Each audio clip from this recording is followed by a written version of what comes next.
Okay, good evening, everyone. Apologies for being a few minutes late. Actually, it's not too bad. We were in executive session covering contracts and personnel matters. So we'll get started with the board meeting, the regular meeting. Please rise and join me for the pledge, followed by a moment of silence. Good gosh. Pledge allegiance to the flag of the United States of America and to the republic for which it stands, one nation, under God, indivisible, with liberty and justice for all.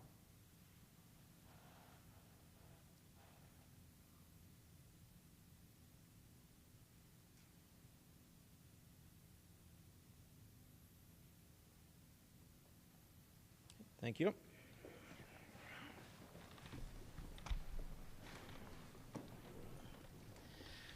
right, and for awareness, Mr. Leonard's, we have everyone here except for Mr. Norcross and Mrs. Smith.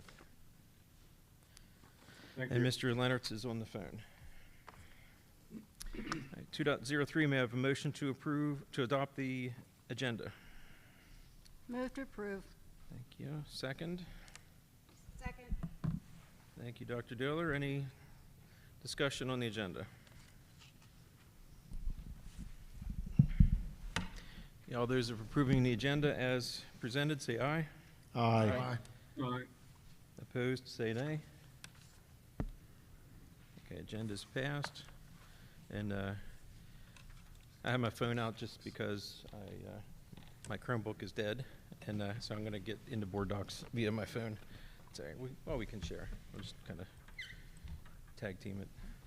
All right, 3.01, may I have a motion to approve the minutes? Move to approve. In a second? Second. All right, any discussion on the minutes? All right, all those in favor of approving the minutes say aye. Aye. Aye. Opposed, say nay. All right, minutes are approved. 4.01, just an announcement that we have engaged with Tom Templeton, the individual that you might know that we've contracted for superintendent search activities. We have a job posting that he should be putting out into the venues where he's going to be doing that. It should be going up today if it's not gone up already. And so things are moving. My brief notes there, Mr. Woodman. Okay, this week started PSSA testing for our elementary and middle schools. It will conclude after about 3 weeks with some makeups included in there. Keystone testing will take place in mid-May for Algebra 1, Biology, and English Lit. This Friday, a long-standing tradition is Color Day at our 9 through 12 schools. And finally, the 4 climate surveys that we're doing, one for parents/community, one for our staff, one for students in grades 3 through 5, and one for students 6 through 12. The first 3 have wrapped up. The 6 through 12 will wrap up this week, and we hope to have the analytics for the next Friday board report on May 5th. The next steps will be to present the highlights of the survey to the board and community. We'll also be looking at each building and sharing out the survey to discuss next steps. Thank you. Okay, thank you. 4.03, Student Government Report and NGRTC. So let's start with CMS tonight, and then CASHES, and then NGRTC.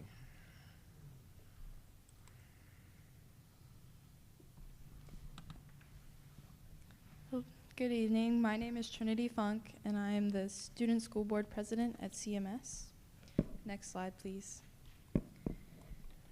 Since March, we've had the Special Olympics, NHS induction, and the VGC all-nighter. CMS at the Special Olympics. CMS has always run what we call the village. There's cornhole, a DJ, popcorn, and crafts. We're always grateful for the invitation, and it's ran by Art Club, AV Club, and DJ Club. Next slide, please. We had our NHS induction. It was on Monday, April 17th. We had student speakers, and we inducted seniors, juniors, and sophomores. Next slide, please. The VGC All-Nighter was a student event. We raised $2,740 for esports, and it was a fun night for all students. Next slide, please. Coming up, we have senior send-off, CMestival, and graduation. Next slide, please. Prom. Our theme is Under the Stars. It's this Saturday. Ticket sales are underway, student run event, and we're raising money for the class of 2024. Next slide, please. For senior send-off, we're using all money from the class of 2023. We have a ceremony, dinner, games, prizes, and more. Next slide. CMestival, our planning is underway. T-shirt designs have been finalized, and we're planning a spirit week. Next slide, please. And finally, graduation. Graduation information has been shared with all seniors. It's on June 1st. We're excited to send all of our seniors on their way, and all board members are invited to the ceremony. Any questions? Thank you. Thank you. Cassius?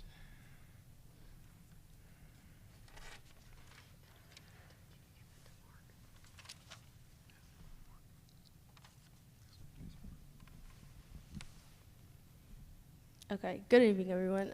I'm Tarai Warren, the student government for Cassius. Next slide, please.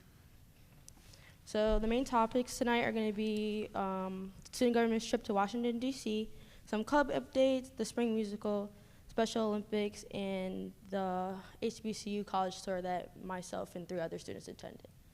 Next slide, please. So March 28th, student government went to D.C. We took a tour of the U.S.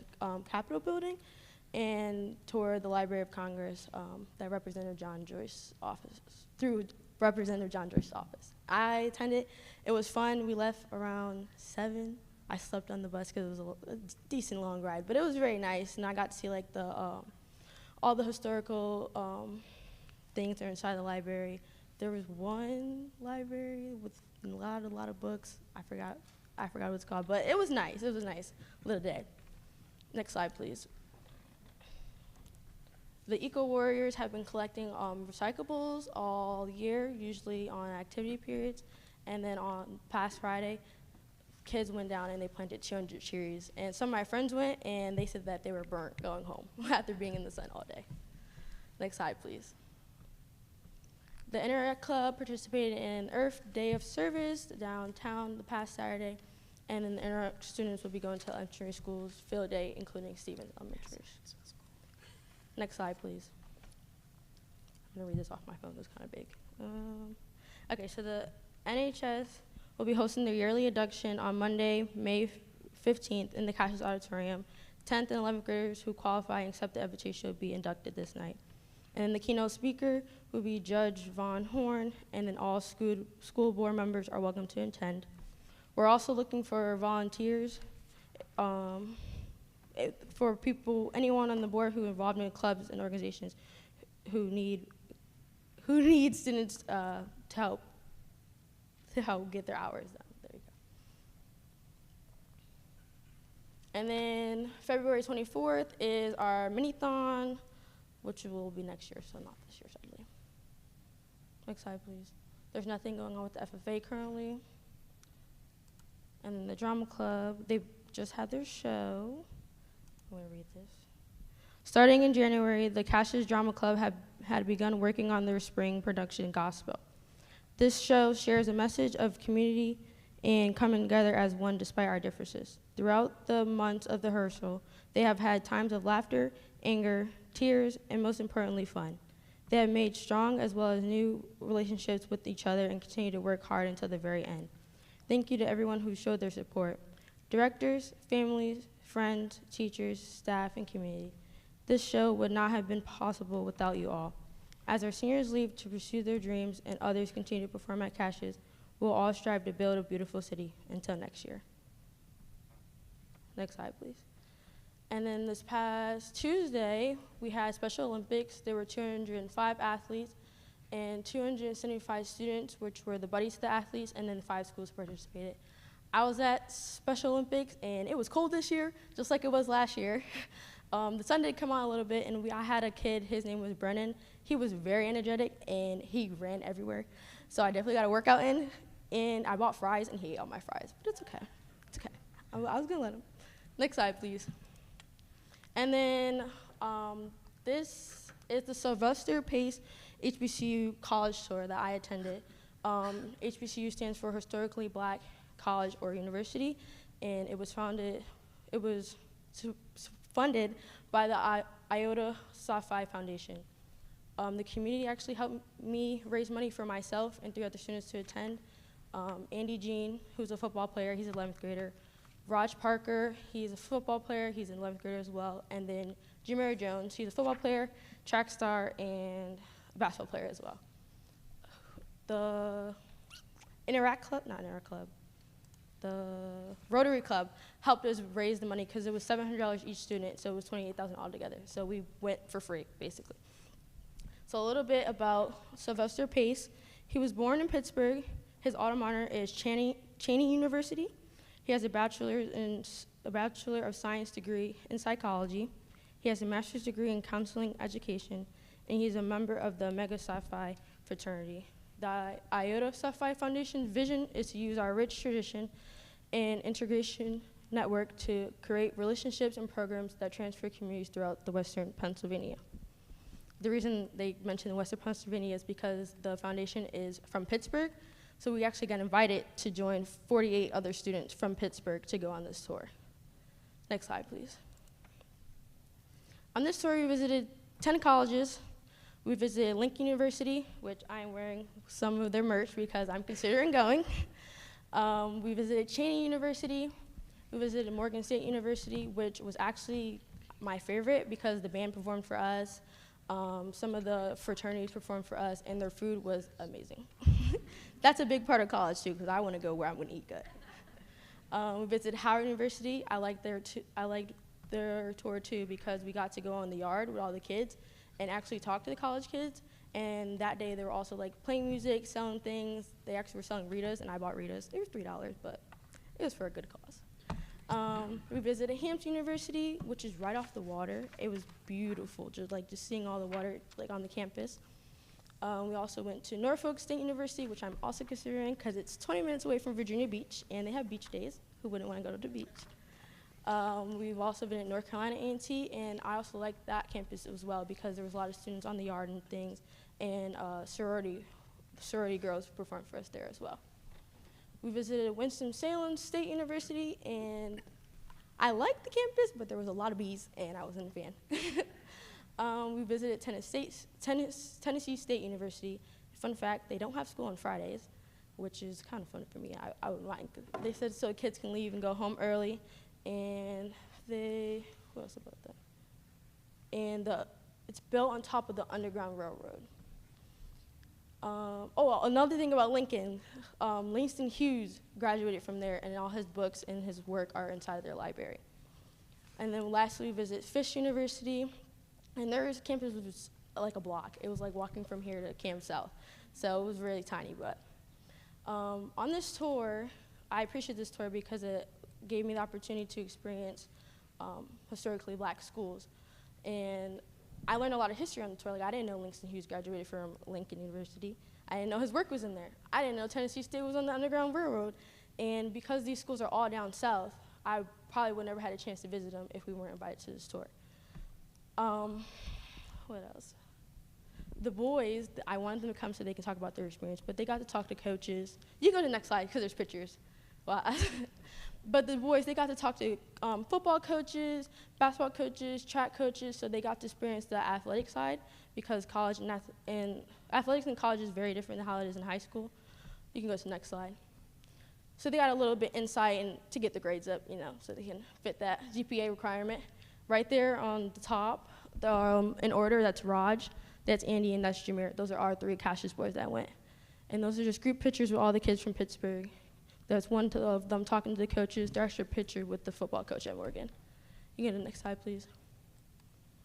And then it's just all the people that we met. We met kids from all over Pittsburgh that we probably would never talk to, we never experienced this tour. That's a picture with us with the Morgan band. The middle is a picture of me at Hampton. It was a little hot, so I wasn't that happy in that photo. Also on the tour, we also visited the National Freedom Center in Ohio. And that gave me a lot of background about our history and things like that. So it was a very fun experience. And the person who invited us was Ronald Corsi. And without him coming through our school system, we probably would never had the chance to go on that tour. And again, that means a lot to me because those schools don't come here. We see Penn State, we see SHIP, we see IUP, but we will not see Howard, we will not see Lincoln, we sure won't see Tennessee State. So, and through that tour is the reason why I know where I want to go to school, either Lincoln University or Norfolk University. So I give a big shout out to Ron Corsi for allowing us to have that opportunity, and we're hoping to continue to grow next year because students seeing us post about it, seeing us talk about it, and they all want to go because it's a once-in-a-lifetime experience. So hopefully next year that we can get other people's help to make sure more kids can go. Because it is pricey. It was $700 each, $28,000 altogether. So, but I made it work for us. And that concludes my presentation. Any questions? Oh, there's more pictures. I forgot. That's us in front of the National Underground Railroad Freedom Center. That's with the group of people. Those 4 statues are the 4 men who sat at a bar? Not a bar. Milk stands. See, I'm bad with my history. Just bad. But those are 4 very important people. And yeah, that concludes it. Any questions? I talked a lot. Any questions? Okay. Sounds like an amazing trip, and I'm impressed that anyone would visit 10 colleges in just one trip. It was definitely a lot. Like, we stayed at a different hotel every night. Sometimes we were on the road for 4 hours. From North Carolina to Tennessee, it was 7 hours. We went crazy on that bus. But they were singing, like they were karaoke, we were playing games. We stopped at different places. In DC, we ate at the food trucks. We ate at Wingstop, we ate at Chick-fil-A, we ate at Mission Barbecue. Like, we had a lot of good food. And every campus's food was decent. Again, Morgan's was definitely my favorite. So if you're gonna eat at a college, I recommend Morgan. But it was fun. It was fun. I made some friends that I probably would have never made if I never went. We still talk now. I plan on going down to Pittsburgh just to hang out. And I might see a lot of those kids in college next year. And I'm very appreciative of this opportunity because those are all 11th graders. I was the only senior. And the reason that Ron Corsi brought me is because he knew that some of those colleges on the tour I wanted to go to. So it gave me more clarity on where I wanted to be. Any other questions? Thank you for your summary. Yeah, thank you. Wonderful time, very educational. Yeah, I kind of rambled a little bit, but I had to let you know how amazing it was. All right, thank you. NGRTC. Next up, NGRTC.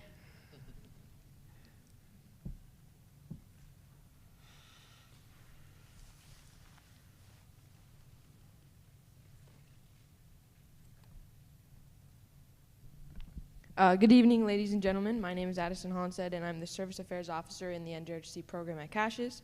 This past month has been quite eventful for our company, filled with many educational trip opportunities and community service events. Next slide, please. On March 25th, our honor roll students had the opportunity to go on an academic incentive trip and see the city of Washington, D.C. and tour the inside of the U.S. Capitol. They also had the opportunity to visit the Udvar-Hazy Air and Space Museum. Next slide, please. Additionally, on April 22nd, a group of our cadets traveled up to State College and visited the Penn State Naval ROTC Midshipmen. Our eventful day started out with a Marine Corps-led obstacle course. We then had the chance to take a tour of the Penn State main campus, stop at the famous Berkeley Creamery, and finished our trip with a stop at the Penn State All Sports Museum. Next slide, please. The month of April has been filled with many community-related events for our NGHC program. Our cadets have dedicated hundreds of their individual time in the month of April alone to many events, which include the school track meets, local bingo, the Special Olympics, and this past weekend's Handspring for Hope gymnastic meet. Next slide, please. As the year finishes up, we would like to reflect on the many accomplishments of our NGHC unit and what they have successfully completed this school year alone. For starters, our program was recognized nationally as Distinguished Unit with academic honors. Over 51% of our cadets received all A's and B's on their report cards this year, and we are also happy to recognize that our cadets have totaled an average of 3,800 1,500 volunteer hours since August of 2022. Next slide, please. Our unit has also entered many of our teams in numerous competitions this school year. Our drill team competed in 5 different competitions since October. We placed first at the Owen J. Roberts competition, second at the Manchester Regional Drill Competition, and placed 4th in the Area 4 Drill Championship. Our team placed first and second at the Sterling Junior Varsity and Varsity Drill competitions, and we placed first at the Rancocas Drill competition as well.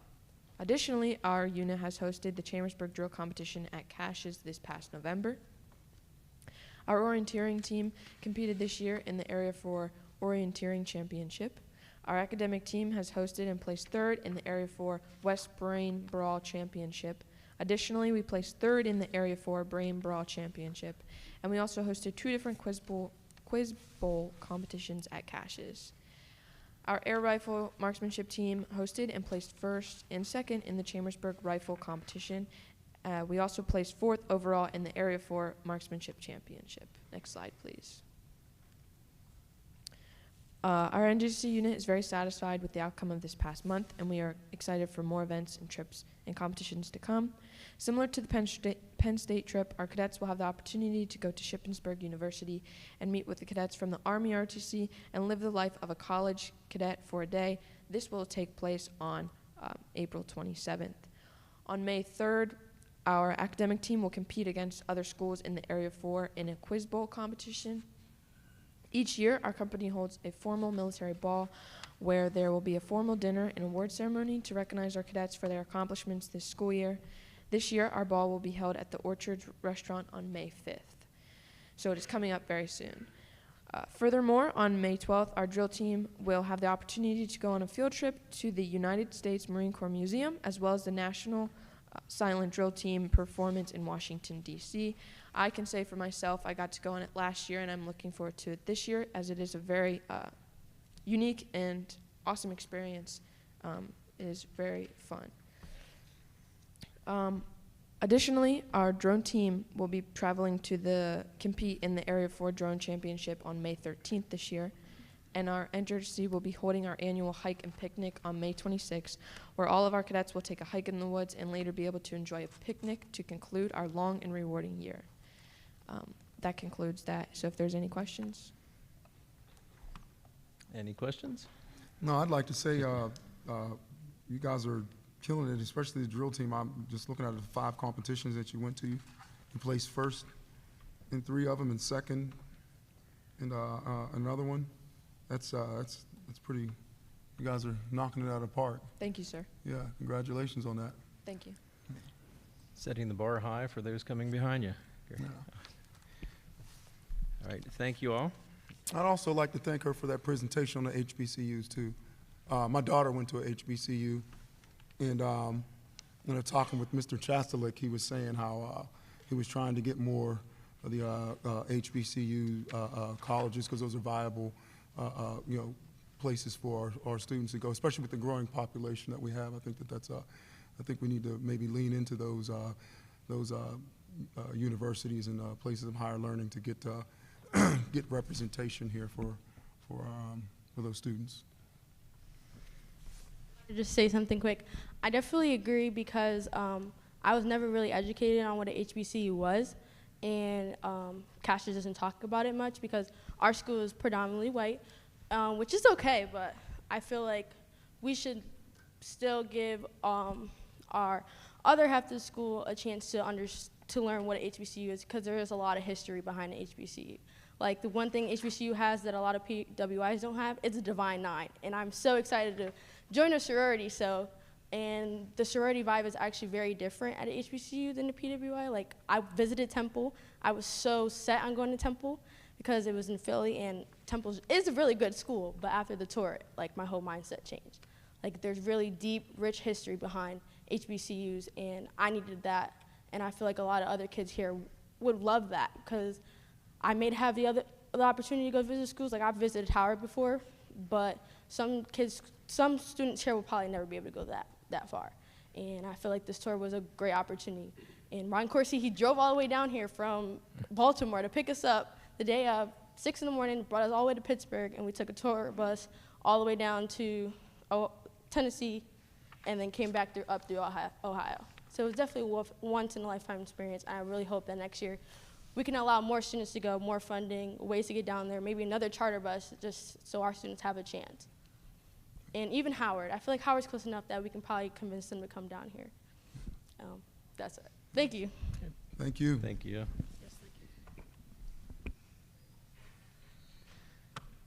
Okay, 4.04, Ms. Lynch, the foundation report.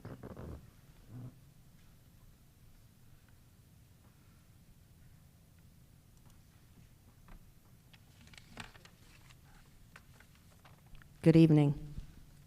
Good evening.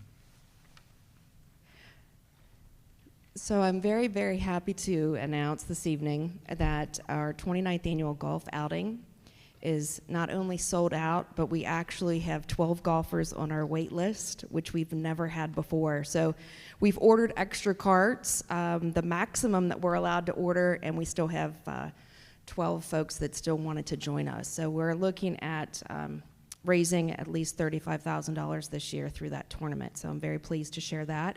I also would be remiss if I didn't recognize Mr. Ed Peters for being a part of our golf committee the last 10 years. And this year, we twisted his arm to be our honorary chair.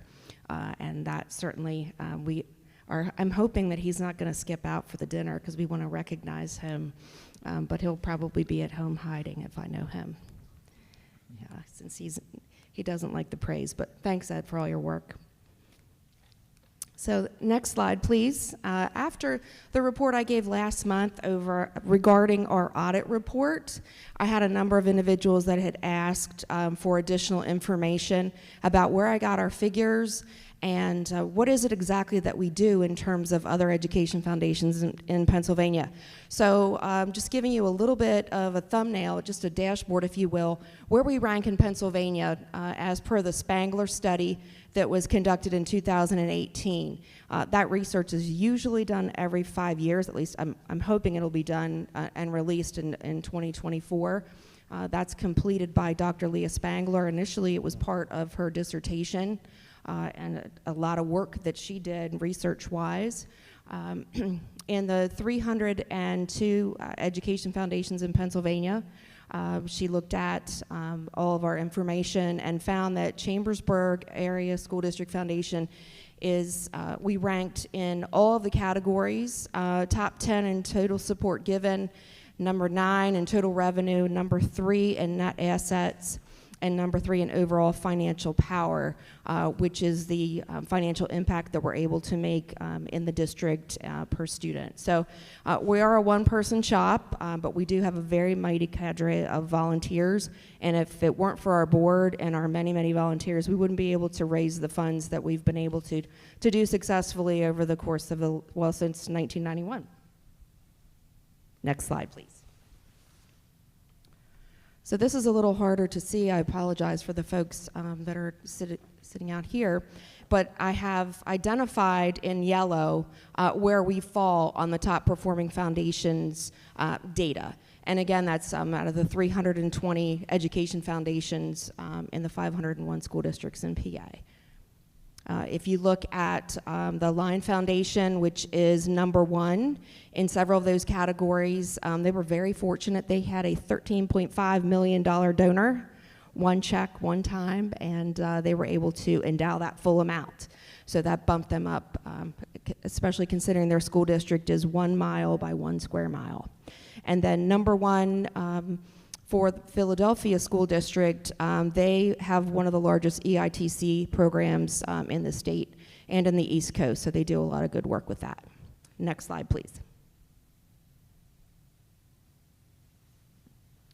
So financial impact and investment, this is just kind of by the numbers. Where do these numbers come from? That was a question I kept getting since the last board report. These numbers all come from our Form 990, which is the nonprofit tax return that we're required by law to file every year. So you can take a look, if you will. The first column is our foundation assets. The second is the scholarship distribution on an annual basis. The third is teacher grants, special projects, and then the total educational investment. So at the last meeting, I gave you that figure of 1.655 million. That's where that came from. And then a few folks wanted to know, what's the cost to the district? Because we do have an interesting relationship. The CASD Foundation pays for my salary plus 10% of my benefits as a fee, if you will, and then the district pays the difference.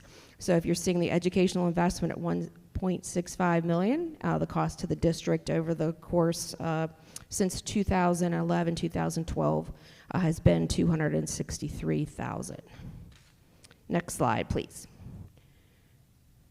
So that was from the last audit, which is what I reported at the last board meeting. But adding on to that, where we are in terms of 2023 to date, of course, I think last meeting I did reference the $300,000 that will be showing as part of our net assets this year. Last year it was still had not yet transferred from the third-party trust, and we had to have the Franklin County courts approve that. We did start to give distributions this December, so we were able to support 13 students at Penn State, Mont Alto, Wilson, and Chip taking spring courses for dual enrollment. The innovative teacher grants so far this year. Last year, if you look at the chart a couple pages ago, it's showed a 0 for teacher grants of last year.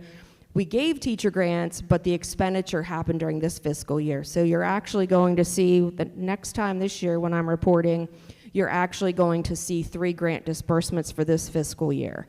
So as at this point, we're looking at it'll be just under $40,000. We have a deadline of May 1st, of course, next Monday for the final grants for the spring. And then outside grants, to date, everything that we have applied for this year, we have been funded in full, except for the CDBG grant, which I'll be back at the committee of the whole to talk about that a little bit later. So I hope I don't jinx us. We have a couple other applications that are still in the pipeline in the hopper, so hopefully they come back in the positive as well. Next slide, please. So I've had a lot of fun the last 28 days. We started a new marketing campaign called 30 Days of Scholarships. And so I've made a graphic and I've posted each day for Facebook and Instagram identifying one of our many scholarships and giving some background information, the specific students who can receive it. And I try to find something historically based.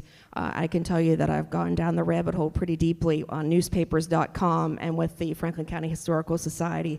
For those of you who don't know, my undergraduate major was American Studies, so I'm a history wannabe. So that's been a lot of fun, and I've been able to connect with some folks who otherwise weren't aware about our scholarship program. We've actually boosted our reach on Facebook to 18,000, and I didn't realize that was really good, but I had one of course, a college student say, no, that's really good, that's great. So we were celebrating that.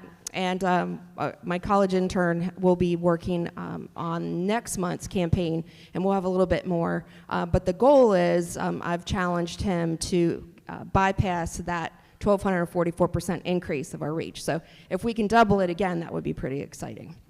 Obviously, this month I'm just highlighting the scholarships. I'm not making the ask, but next month we'll be doing the hard ask. Next slide, please. So dual enrollment scholarships, super important for those of our students, particularly who do not have the financial resources or family support in order to help them take these dual enrollment courses while they're here with us in CASD. So we've been very, very fortunate. In addition to the Billows Scholarship, we just saw such a high need with that new program back in December for our spring dual enrollment. I had a lot of students that are reaching out and asking if we were going to have summer dual enrollment opportunities for scholarships.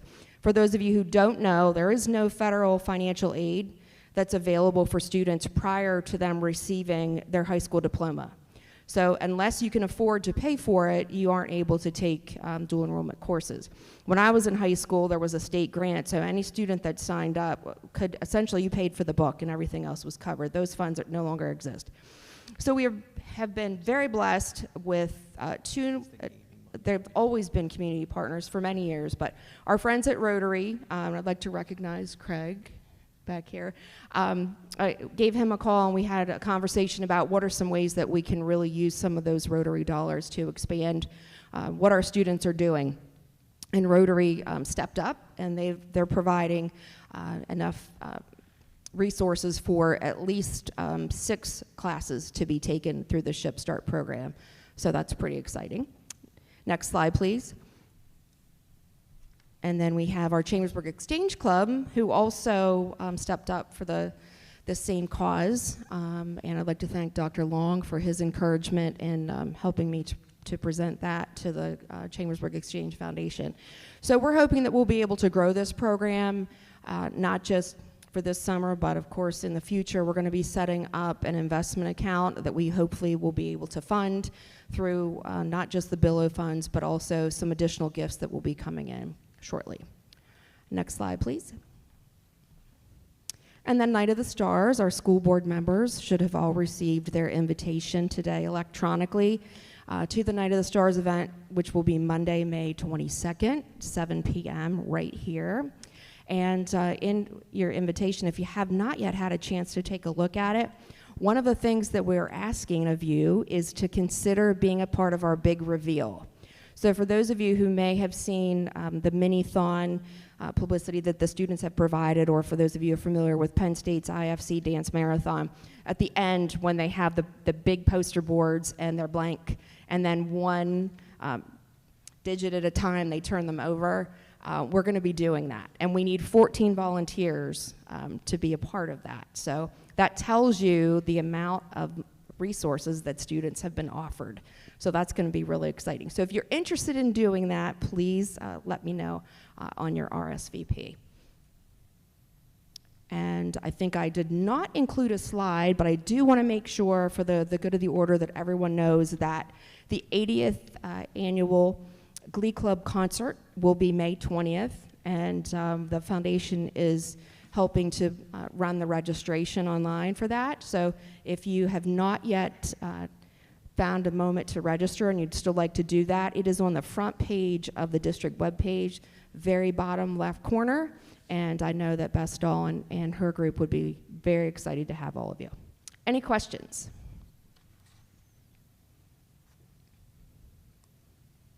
Okay, thank you. It's always too bad that we get all the good stuff out of the way first. All right, thank you, everyone. 5.01, Chief Carter, are there any other people that had signed in back there? Any sheets? Okay, thank you. Bring that one down. What we have here first is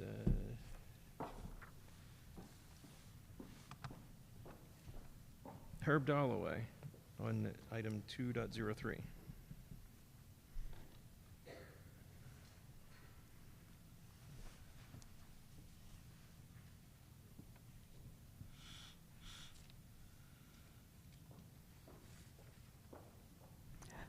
Okay, Mr. President, members of school board, staff, I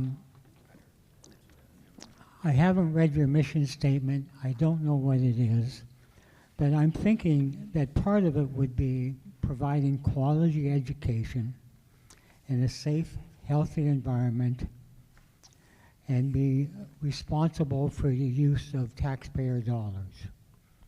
Well, I'm here this evening to ask you to approve the grant, work with Stevens Elementary, and rebuild their playground area. A little bit about me. I'm retired.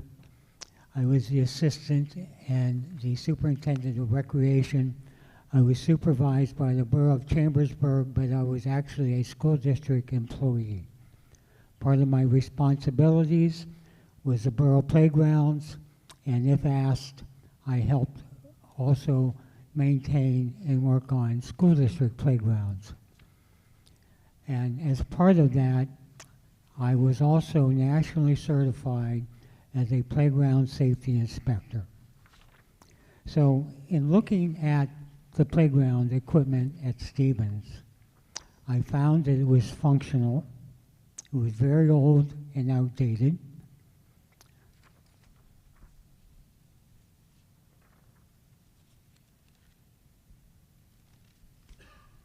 So, I have things written down to try to keep on script, so I'm not here for a half hour. But I also would like to, knowing how old and outdated that equipment is, I would like to pass my kudos to the maintenance staff on keeping that playground equipment usable and functioning for the students. And when I looked at the playground equipment, it was worn, it was old, the paint was eroded or worn all the way down to the metal. And if anybody knows about playground equipment, the powder painting that they use, it takes a lot of years, a lot of use to erode that paint, wear that paint down to the metal. And looking at some of that equipment, I would think that was there when the school was originally built. It looks like there were some things added later, but the swing sets and things, they look like they were original.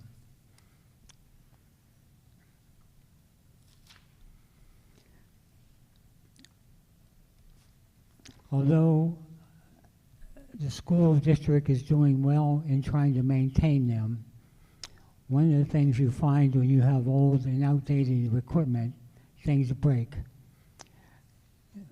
They're prone for accidents, and they're also prone to have kids hurt playing on that equipment. Okay, I've been told more recently than back then that playground equipment has probably a lifespan of about 20 plus years. And I think virtually all that equipment is much, much older than 20 years.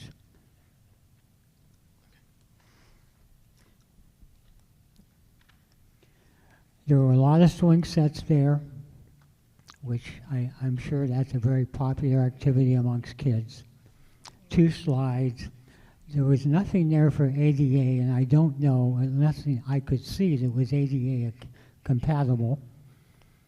And I don't know what the requirements are for a school system for ADA and playgrounds.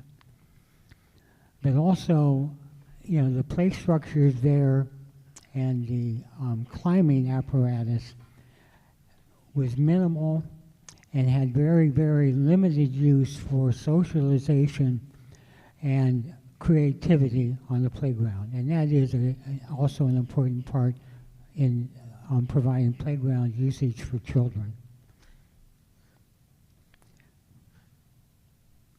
The other thing that, when you look at the size of that playground area and the number of kids that attend Stevens, and I did go out this afternoon when kids were using it, but for the number of students and the number of classes that may be out there at one time, there really looks like there is a shortage of equipment on that site.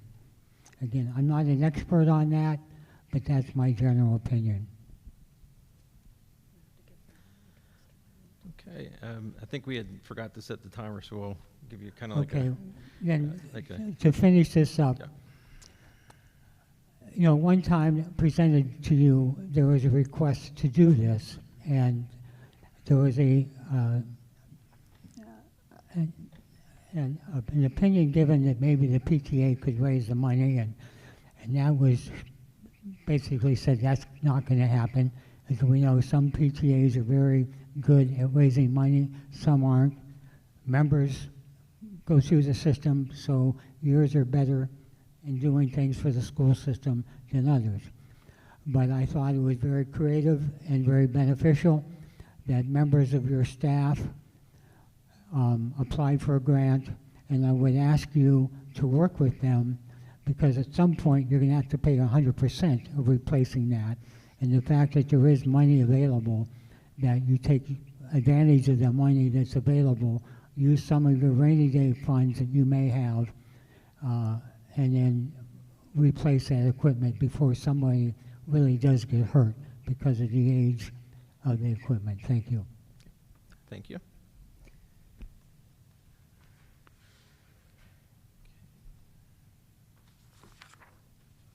Okay.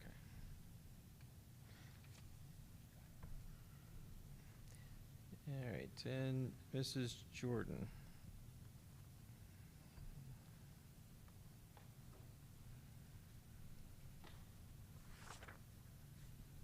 On on the list for retirees.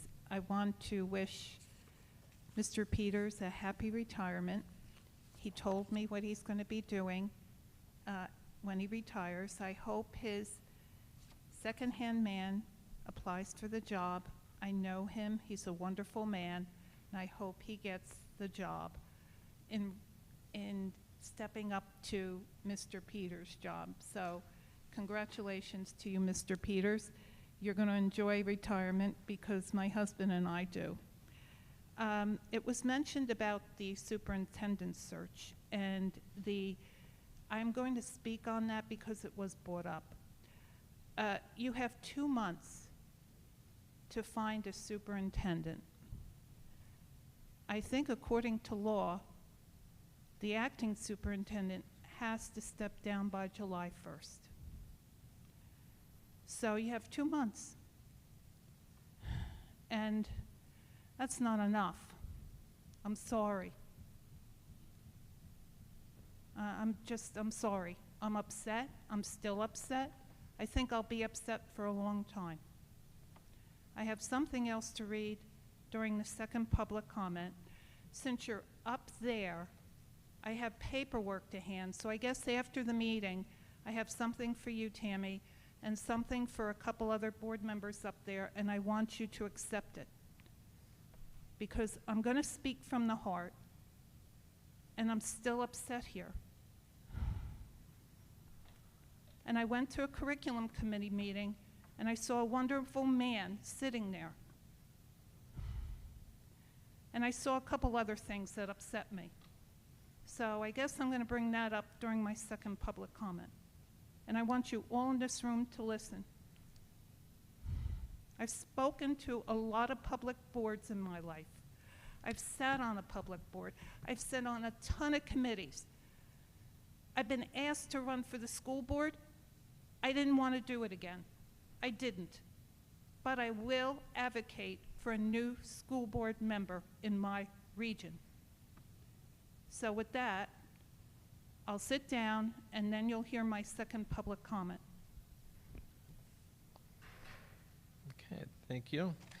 That's what I have down that have, those that have indicated they want to speak on agenda items.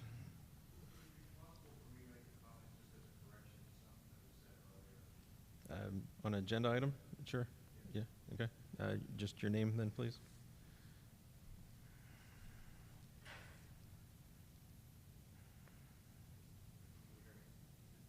Not on. Okay, there we go.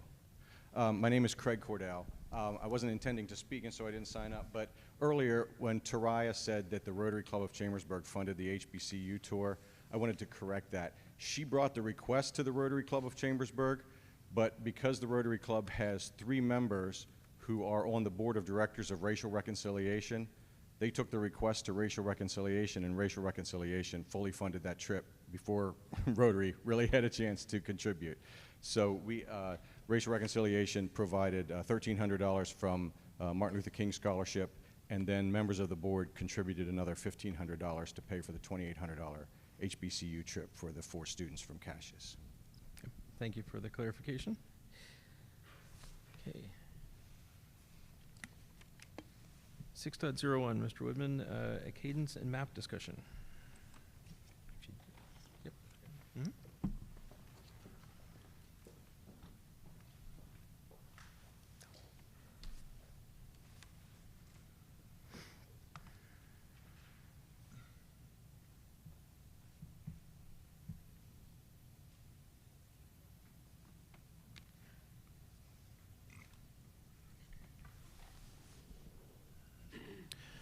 Good evening. 2 board meetings ago, we were looking at approving a MAP K-8 assessment as well as our math accelerator, and that's later on the agenda tonight.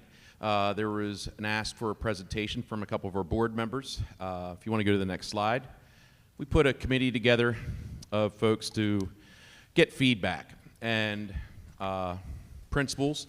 We have Melissa Cashdallers from Cam South. You'll be hearing from her a little bit later. Tom Van Arsdale from Scotland. Michelle Holtree from Hamilton Heights. I want to thank Michelle and Nicole Brookins for putting together a survey based off some of the questions that were asked by some board members to give to all of our teachers, K-5, and then Melissa and Jen Drake they surveyed their teachers as well. We have Sarah Herbert from Falling Spring, Guilford Hills, and Drew Nelson from Fayetteville. We also had one of our school psychologists, Dr. Shannon Harmon. She works at the following schools up there: Scotland, Hamilton Heights, Grandview, and Lurgan. And we had Samantha Bennett from Special Ed, and then our ELA K-5 coordinator, Nicole Brookins, and instructional specialist, Colleen Woy, and of course our CNI department. And then we want to thank the many teachers, which I think they'll get into the numbers a little bit later, that responded K-8 in the survey. So if you go to the next slide, please.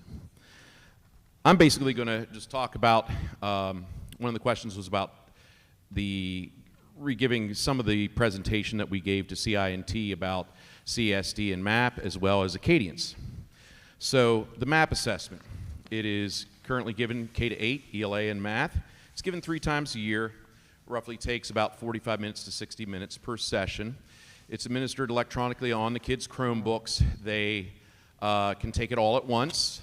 It's a nationally normed assessment, meaning that we can take a look and see how do we compare with other districts, and of course across, it's also given in all 50 states. It's standards-based, it's focused on student growth, and the scoring feedback is available immediately. So we can go to the next slide there. What does MAP measure? It measures student growth. It's letting us know whether they're getting proficiency on the targets that are set, and it also lets us know who's not projected to reach proficiency targets.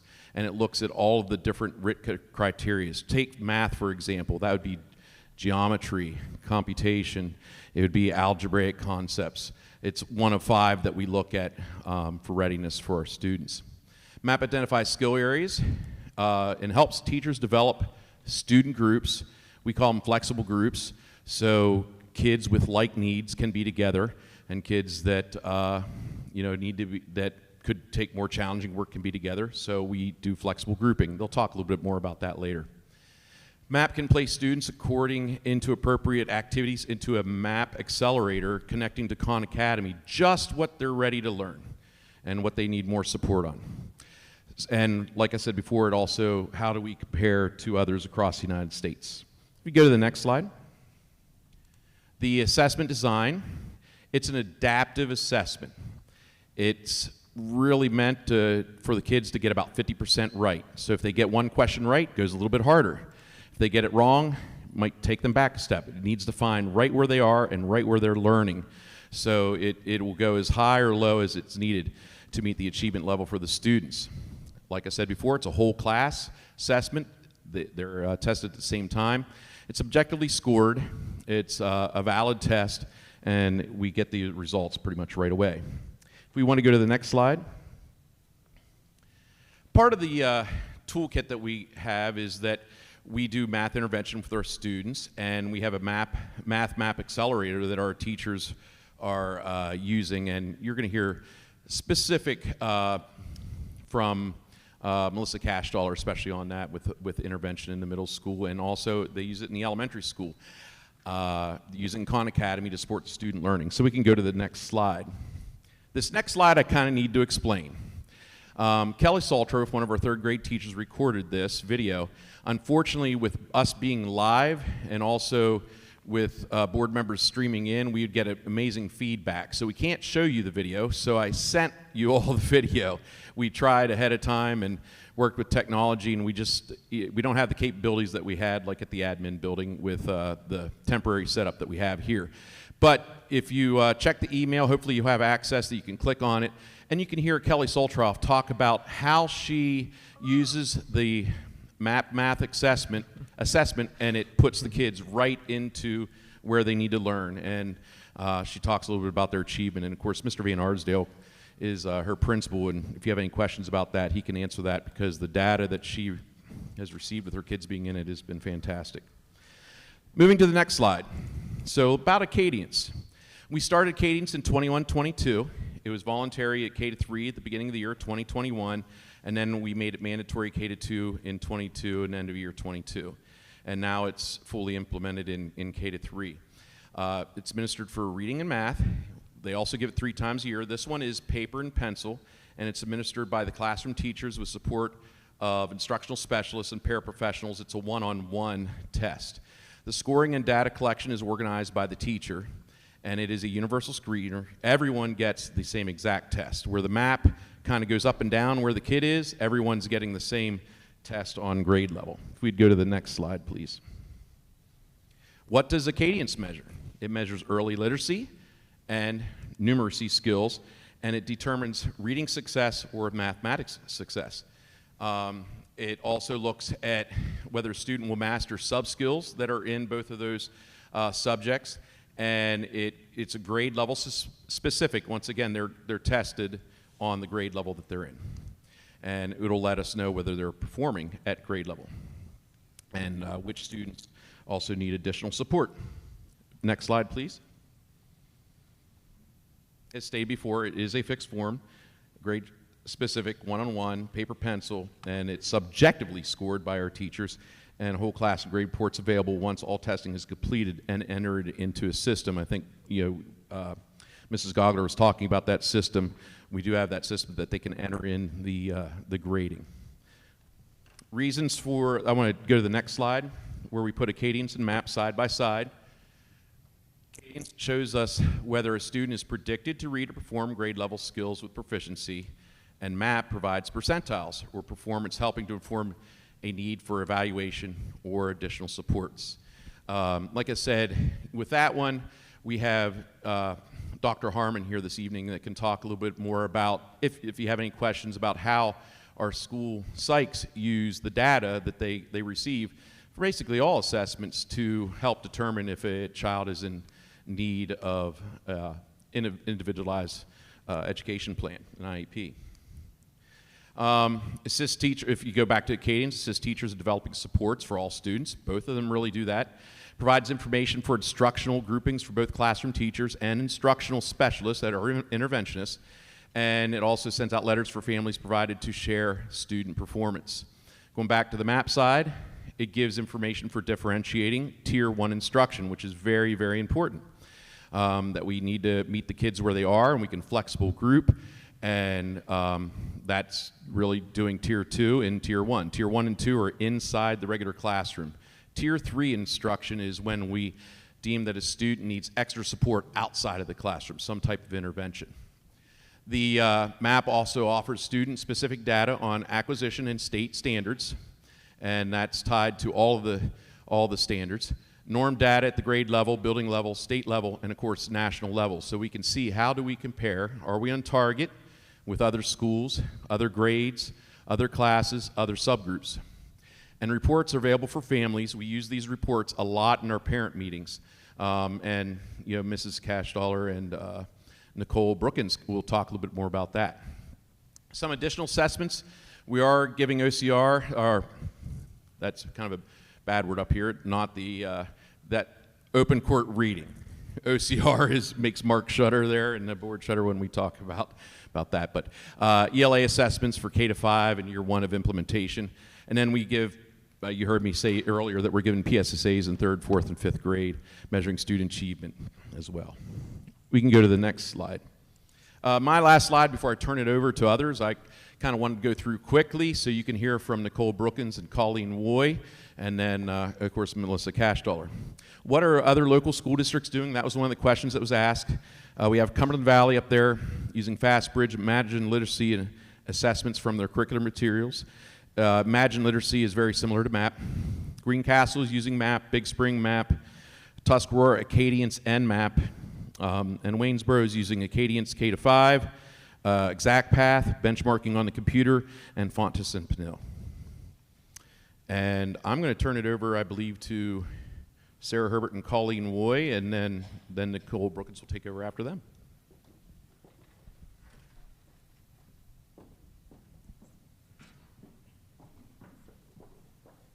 So just a quick introduction. I'm Sarah Herbert. I have Falling Spring and Guilford Hills Elementary School. And with me is Colleen Woy, who has been a jack of all trades, I believe, in our district, has had quite a few positions, and is quite knowledgeable about the many data resources that we have available. I'm going to turn it over to Colleen for a moment here. Information and time. So these are a teacher's most valuable resources when planning for instruction. And the assessments that you're learning about tonight will help a teacher gain both of these. So we would like to share a sampling of reports that streamline the data from these assessments and present it in a manner that can be rapidly and easily interpreted, and thus quickly giving the teacher the information needed to target instruction for her whole class and small group. The first 3 slides that you'll see are reports from the Acadience assessment. This first one here is shows an overall composite score by grade level for the beginning of the year and the middle of the year. And the composite score includes subtests which are built on the 5 big ideas in reading, the 5 big predictors of reading success: phonemic awareness, phonics, fluency, comprehension, and vocabulary. And when I look at this report, I see reason to celebrate, because quickly in kindergarten, I can see from the beginning of the year to the middle of the year, those students have improved tremendously in reading. I also look at this report and I think, thank goodness. Thank goodness that it's January when we have this report, because in first grade, I can see that those students are struggling, and there's still time to help them. There's still time to move resources around, maybe offer professional development, or dig deeper into first grade to see just why these students as a whole in this grade level are slipping in reading. Next slide.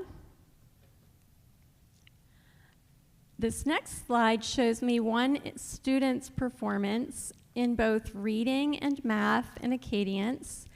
And as I quickly look at this report, I can see that this student in reading, I would definitely offer this student reading intervention, and I can quickly look at the sub-skills there. They tell me that this student most likely would benefit from instruction in phonics in a small group.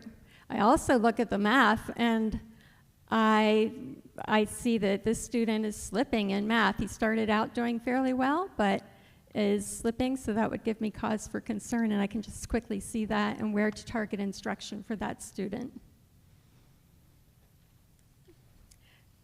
Okay, so next slide. We work closely with families, and often, and families are very interested in their children and how they're performing on these tests. So this is a report that is available to families to show the parents how their students performed overall in Acadience, and then each of the sub-skills as compared to where we would expect. So the dot is the student's performance, and the line is the expectation of where the student should be performing. And that report is also available in Spanish. So just one quick note about the Acadience reports. They are going to be updating them in the very near future. So what you're seeing tonight is kind of a sampling of what a few schools are using right now. I don't know that all of the teachers have these available to them at this time, but that is something that we're looking to use in the very near future. One thing to note is that to get these reports, teachers do need to input the data into the system. So it's not automatically done. It's not an online test. So that is going back to what Colleen had mentioned at the beginning, part of the time piece that we're looking at with teachers and the input of that data. All right, we are going to move on to the MAP reports at this time. All right, this slide is showing a brand new report for MAP this year. What is exciting about it is it's an interactive glance of the overall building. You can actually hover or click on each of those different colored bands, and they give you a list of students that appear. So what's nice is, as a principal, I can quickly see if there are kiddos that are remaining in like that red or orange band over time, and see if I need to talk to Colleen about looking at putting them into some type of support group. All right, I'm going to pass this back to Colleen. Next slide, please. This is a map-generated report that quickly shows a teacher how their students are achieving and if they are growing. So it's a quadrant chart, and if the students, you can click on the little dots that are on the chart to see the student's name, but if the student's name shows up in the green area, for example, that means that student is showing high achievement and high growth. Conversely, if you look in the pink area, that the students there are showing low achievement and low growth, and definitely I would be clicking on those names to find out who they are and target those students for extra support.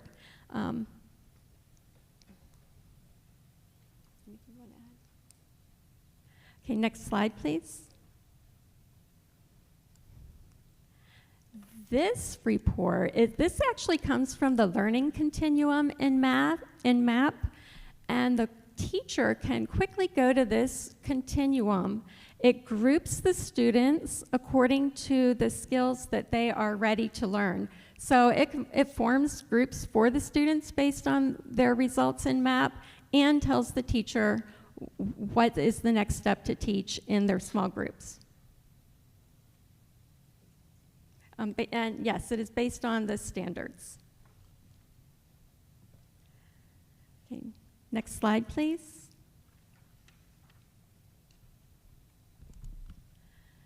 This report is similar to a growth chart at the doctor's office. You go in and you see your child's growth over a period of time. Well, this is what this report is showing me in MAP for an individual student. I can also look across the top and see how they performed in each of the tests, reading, math, science, and if they took the language test. It shows me if the student is, how well they are performing with achievement and with growth. This report will also tell me if a student, how a student is projected to perform on the PSSA.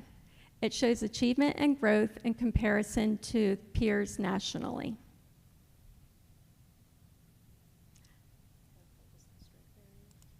Okay.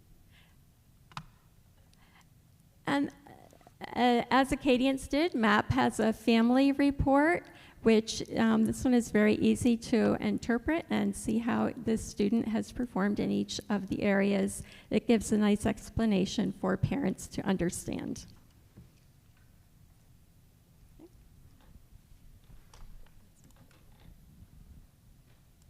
Next slide. I'm not sure who's next. Okay. So Nicole and Melissa.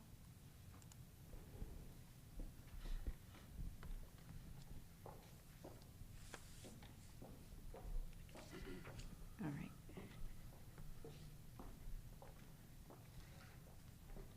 I'm Nicole Brookins, ELA coordinator at the elementary, K-5. So I work within all 13 buildings, especially with the rollout of our new ELA resource.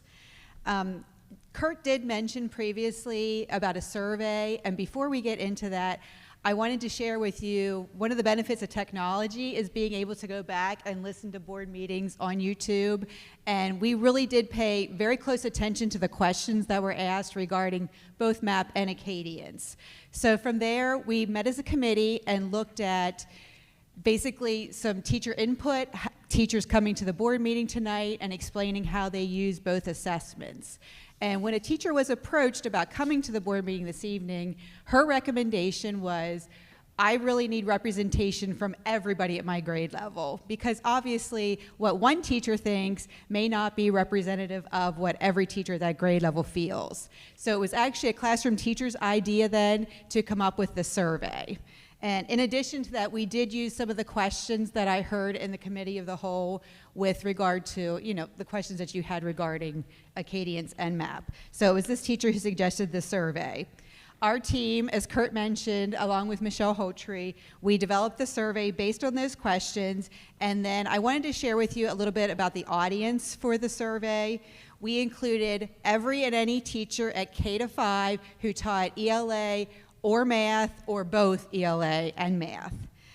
We also included our intervention specialist as well as the principals at the elementary division. I brought copies of the survey for all of you this evening. Can you let me know, is it easiest for me to hand that to you now, or do you want me to wait till the end? Mine's really short. I can give it to you at the end if you think that's, unless you really want it now. Yeah, Okay. pass them down. That way you can see what the questions were and the drop-down choices, etc.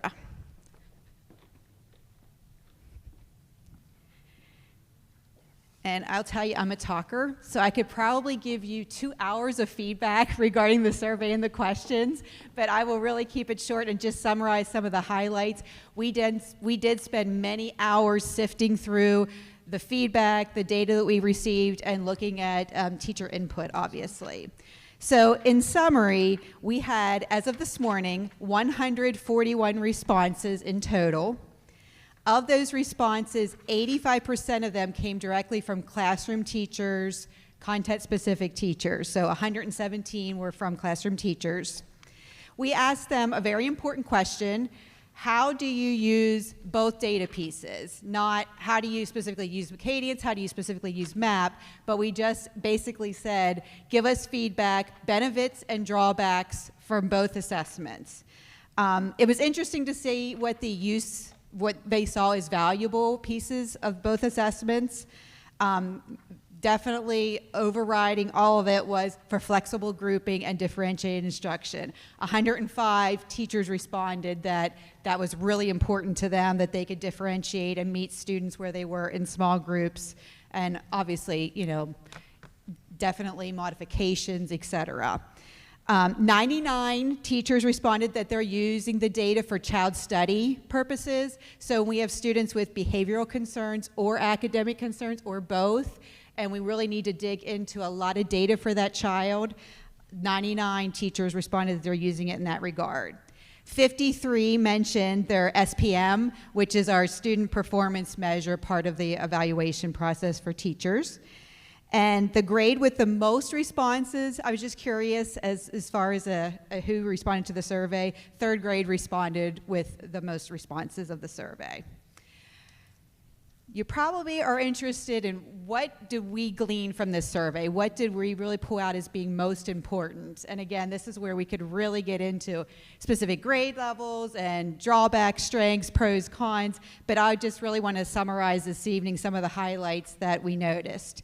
Number one, we do have professional development work to do. We noticed that, and again, new teachers, maybe a teacher changing grade levels, training, et cetera, but getting teachers to better understand the different assessment choices. For example, we have summative, we have benchmark, we have diagnostic, we have formative. That's a lot to take in and to understand the different ones that are out there for educators. So we need to do a better job with professional development and working through what they are and then how they all mesh together to better paint a picture of the child and help the educator as well. We really analyzed the feedback from the primary grades. Obviously, they're our youngest learners. They're on, for MAP, a digital assessment.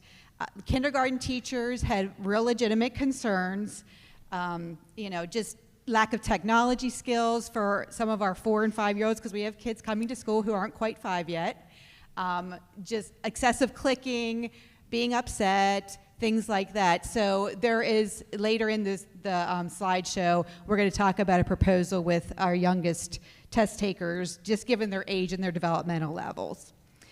They really liked in MAP the longitudinal look that MAP offers, obviously from one grade level to the next, but then also within the school year. What does that child look like from the fall to the spring, or even from the fall to the winter? Is he growing? Do I need to intervene? So that was a big positive that a lot of teachers commented on. Intermediate, they really like MAP Accelerator. I'm an ELA person. I can't speak a whole lot to math, but I know that I hear them talking, and they responded that way in the survey about the MAP Accelerator for our intermediate students, specifically for math. In Acadience, teachers commented that they really liked the one-on-one feature, because I call it an interview assessment, because it's that chance for the teacher to get with the child and really see what they can and cannot do. And you can use the data then right away. And again, because it is a screener, we're looking at who is in trouble academically. Who do we need to intervene with? And we can't wait on this child. We need to get in there and get some help right away. So that's one of the benefits that they found for Acadience.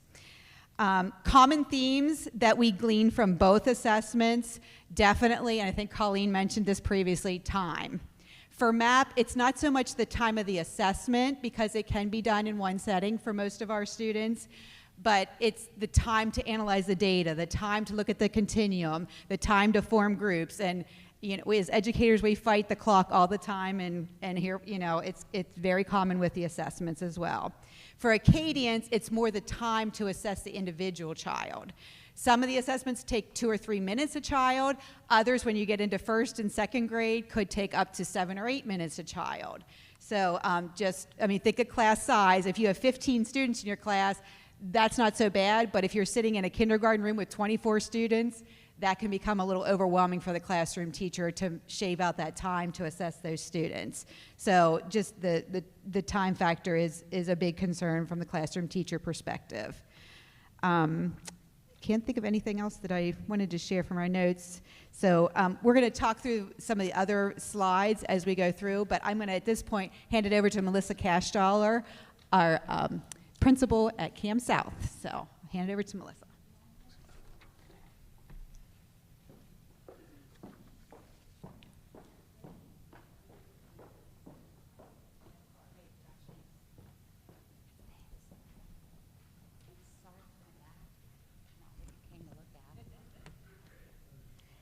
We better remember to set the timer for me. No. You thought Nicole talked a lot. They brought me in as the closer. So our day today started with 1,000 kiddos, over 1,000 kiddos entering Cam South. Some didn't have breakfast. Some had little sleepies in their eyes. Everybody knew we were testing. We survived day 1 of PSSA. And you had to give them the cheer, the pat on the back, the feedback at the end of the day, the quick announcement to remind them that they're coming back into this tomorrow for day 2, probably for an even longer session. They left, teachers and students, having absolutely no idea how they performed. High stakes, one shot, you better be rested, you better be fed, you better give it your all. That's a lot of pressure when you're talking grades 6 through 8. So I'm going to flip the coin, valuable data on PSSA, but I'm going to flip the coin. And when they said, hey, are you willing to take the bat here for middle level? I need to make sure that when I'm finished, you understand this was my weakness years ago when I became a building principal. Data was my weakness, and I admitted that to the teachers that I was supposed to be leading the charge. I've grown to love it. I am a data nerd, and I'm really passionate about it. So you're in for a ride, and I mean like 30, no, just 10 minutes. I'll be brief. I'm going to flip it and try to convince you to take a peek from the lens that I use when we talk data, and then we're going to go to teacher. So you have 2 things in front of you. You have a card. If you would, just bear with me for a couple seconds. Pretend that you're an emerging 6th grader. Here you go from the elementary schools, little unknown, into the daunting middle school world of chaos. Starting the first week of summer, our job at the middle level, both middle schools, is to hand schedule every single student. So let's take a peek at what we see when we get those numbers on paper. Do you have a card in front of you, Mr. McKee? What's the number on the card, please? It's not a magic trick, I promise. 188. When I see 188 next to his name, when I'm generating this massive, nerdy data spreadsheet, 188 in my mind for an incoming 6th grader is I know it's not quite at benchmark, which is a normed benchmark. It's not a number I hope they all reach. It's normed, it's given to us. They just re-normed several years ago. It's consistent. 188 falls slightly below that. But you know what? 188 is a decent score on MAP. And so I'm going to put a couple thoughts next to you when I start to hand make your schedule. You might be a kiddo that I need to schedule for intervention. He might benefit from a small group setting, a double dip we call them, his hour of language arts every day, but then every other day, bless you, 45 minutes of additional reading instruction to kind of get you closer to benchmark. Our job using MAP data is to grow who you are as a student. But I'm not quite sure that you're going to need that class, but I'm going to mark that down. Do you have a card? Anybody? Next card. Yeah, based on your last answer, I'm going to say mine's 900. The smartest student to ever grace the halls of Can South. 210. 210. 210 is the center of the target. 210 is the beginning of your benchmark score for language arts for an incoming 6th grader. So 210, you are right where you need to be. A little bit of an enigma. You're right where you need to be. You probably aren't going to earn a spot. We're super limited on reading intervention. We have 1 teacher for the entire building, folks, 1. But you might not earn a spot in that intervention class. You're performing right where we need you to be. So right now, you're on my spreadsheet with a thumbs up. Who's the next card? Anybody? Brave soul? Mine's blank. Yours is blank.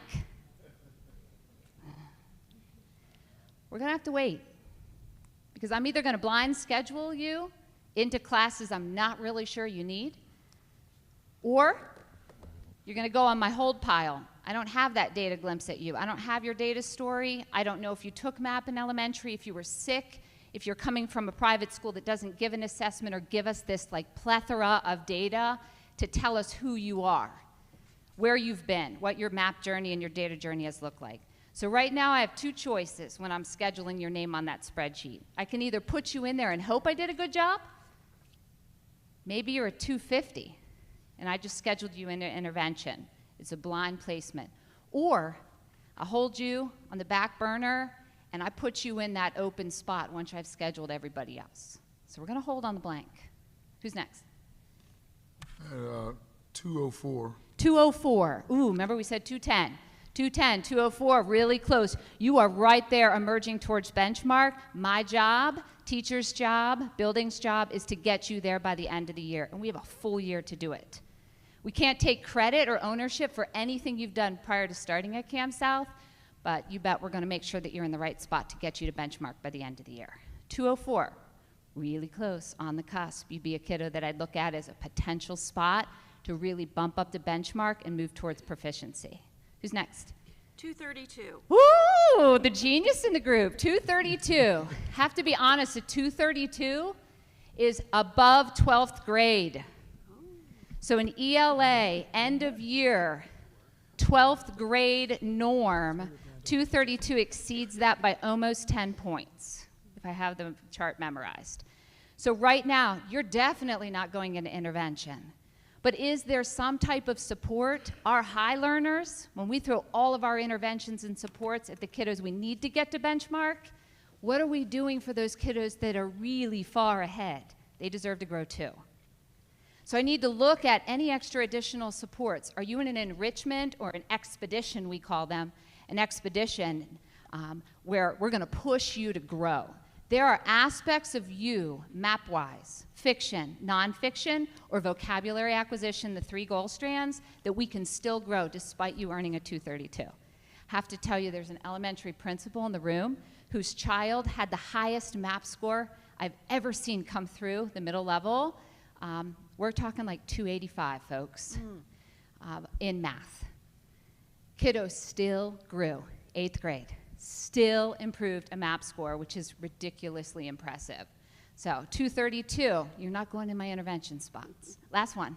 219. 219, above benchmark, we know that, okay? You're the perfect kiddo that I'm gonna dig a little deeper. Not gonna get a spot in my intervention classes, that's really limited. But that classroom teacher, ooh, they dig their fingernails into those 219s. They love those kiddos.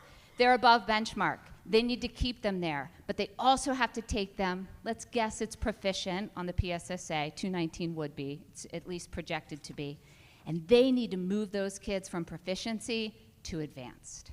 You still have plenty of room to grow. Remember, you're chasing the 232. All of those numbers, that's just one little snippet. We can look at that number, we call that a RIT score, and it's comprised of 3 bands in ELA and several goal strands, when we call them, in math, like numbers and operations. We talk about algebraic thinking, geometry. All aspects, those little goal strands, are all numbers we look at when we hand schedule every single middle school student. So when I tell you that number, that blank number, do you want it to be my guess that you're in the right spot? Or do you want me to do my professional responsibility, what effective educational leaders do, and make data-informed decisions, particularly when I'm placing your child in the classes they need? Because everybody deserves to be in the right classes. So both middle schools schedule that way. We have this beautiful computer system. It'd be a lot shorter and a lot easier to just dump those kiddos in there and hope they land in the right spots. If you'd like to look at the dirty, nerdy, data-driven spreadsheet, I'll gladly show you in the summer, and all you have to do is bring a pencil, we'll put you to work. This takes us weeks. We hand schedule everyone. Another glimpse in how we use this as administrators, not just me, Melissa's talking, but I know that these people in the audience are doing the exact same thing.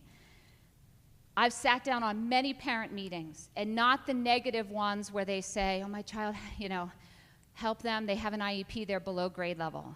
I've been challenged in quite a few parent meetings where from an elementary that they've gone to and they've known those teachers from kindergarten through 5th grade, come to you at the beginning of the year when they get their child's schedule. My child needs to be in advanced math. They're always well behaved. They're super nice. They work hard. But when you look at that data, the data history, not one day, the data history of that child, there are gaps. And is that student really ready to jump 1 or 2 years ahead and take on coursework that academically they're just not equipped to handle and do it successfully? I've had to sit across the table from parents. I've had to make a few of them very unhappy with me and explain that it isn't whether or not I like their child or a friendship or a request that places someone in class. It's what they need. I've had a few come back and say, thank you. I wasn't happy with you when this happened, but now I see the big picture, especially over 3 years. So we use these in a lot of parent meetings, a lot of IEP meetings when we talk about progress monitoring and looking holistically at a data snapshot of a student. Really powerful when you can sit in a meeting and talk to a parent that your child jumped 20 points from September to January. Half a year of teaching, and your child grew 20 points. Because whatever that teacher's doing in that room, your child's responding to that. It's also been pretty powerful when I look at a parent and say, ooh, I'm not seeing the growth, but do you know how long it took Mr. McKee to take the math map in the winter? Because I see that on our screen. 19 minutes. He was over there click happy. He didn't have the motivation that day to do that. So we talk about that. We talk about the motivation. In front of you, and I don't want to read it all to you, but I cannot emphasize enough how valuable that packet of 11 pages of teacher feedback is in this process. We've talked a little bit about all students hand scheduled. It takes us, a big building, each middle school, a little over 1,000 students. We can test an entire language arts test in less than 2 hours, everyone in the building. It's easy to do. We did it in January. So we run a 2-hour delay schedule. We need to maximize learning time and minimize the time it takes to take the assessment. 2-hour delay schedule, we're used to those on delay days.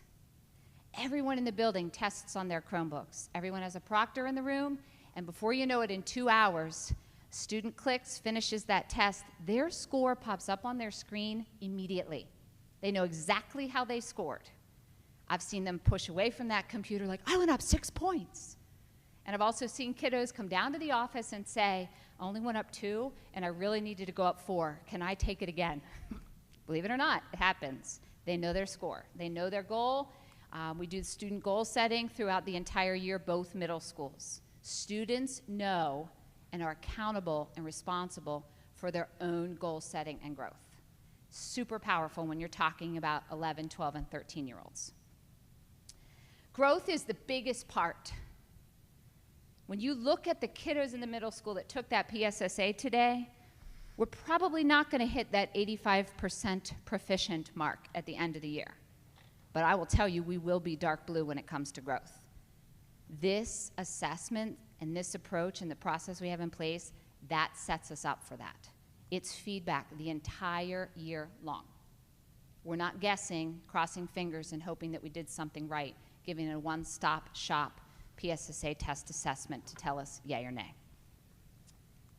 It informs instruction, and this is a great segue into what you have in front of you. Please, please review this. I cannot emphasize this enough. The teachers are tired. They're tired. They are dealing with the most difficult classroom environments probably most have ever encountered.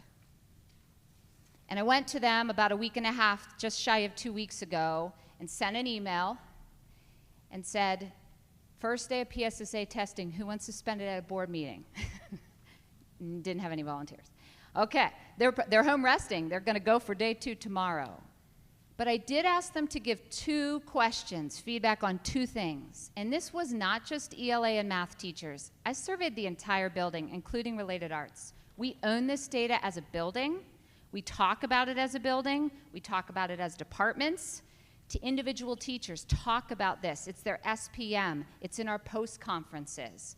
They sit and they conference with students. That's not abnormal. That's normal at the middle level. And we've been doing this for years. They like the data. They understand it. They're going to tell you in their own words, the document in front of you, that is not my words. Those are not my words. All I did was compile. How do you use map data within your classroom? And the second piece of that is how do you use Map Accelerator? Please understand you're going to see smaller amounts of feedback regarding Map Accelerator that just applies to our math classrooms. So when you say, oh, they're not really using that, every single day. We use that in our intervention classes. Our teams have come together and used that during activities period time. They've built incentives around the data. Students are using that in math classrooms, in our expedition and exploration classes. It is used daily at both middle schools across the board, grades 6 through 8. We do the computerized individual testing. I don't have enough time to really implore how strongly and passionately I feel about the MAP data. But when you read through that list, it is by grade, by content area. And it is, I don't have the percentage for you to take qualitative data and give you a quantitative synopsis of it. They don't want to lose the ability to lessen the stress, to aid in their planning, to address their small groups, to grow their students, and then to celebrate the successes. This allows all teachers, regardless of content or grade, to do that. I'm a little bit of a nerd. I'll turn off the mic, or I'll gladly answer any questions you have. Thank you. Okay, so for the board, this section will be for questions on the presentation because we do have a separate agenda item, which is 9.02 for the quote for the renewal of the MAP Accelerator. So keep in mind, this should be for questions about presentation, clarity of anything like that, and then we'll get into deliberation in 9.02. Questions? Could you move forward one more slide? Mrs. Brookins alluded to another slide that we were going to show after surveying our teachers. Our committee has come forward and principals discussed last week our recommendation, and that is not to do the map in kindergarten, but to start it mid-year in first grade. So that's going to be the recommendation. The quote that you'll see later tonight is about $5,000 less for not having the kindergartners involved in that. So that's the recommendation from the folks out here and our teachers. Questions or comments on the presentation? I'd like to say thank you very much for that. It was very informative. I think I loved your enthusiasm too. It was infectious. Wow. Yeah, I think we need to hear that kind of stuff to keep us a little more in the loop, you know, boots on the ground and know exactly what's going on. Thank you. I know I can say that I appreciate the information. I'm so confused when I read the information that, for instance, just yesterday I saw from the National Education Association. They referred to standardized testing as inaccurate and unfair measure of student progress and often ineffective engaging what students actually know. Much of the stuff that I've read is not as supportive of what we heard tonight as I would have hoped to have heard, and so on. And so I sometimes get confused as to what is best in any situation.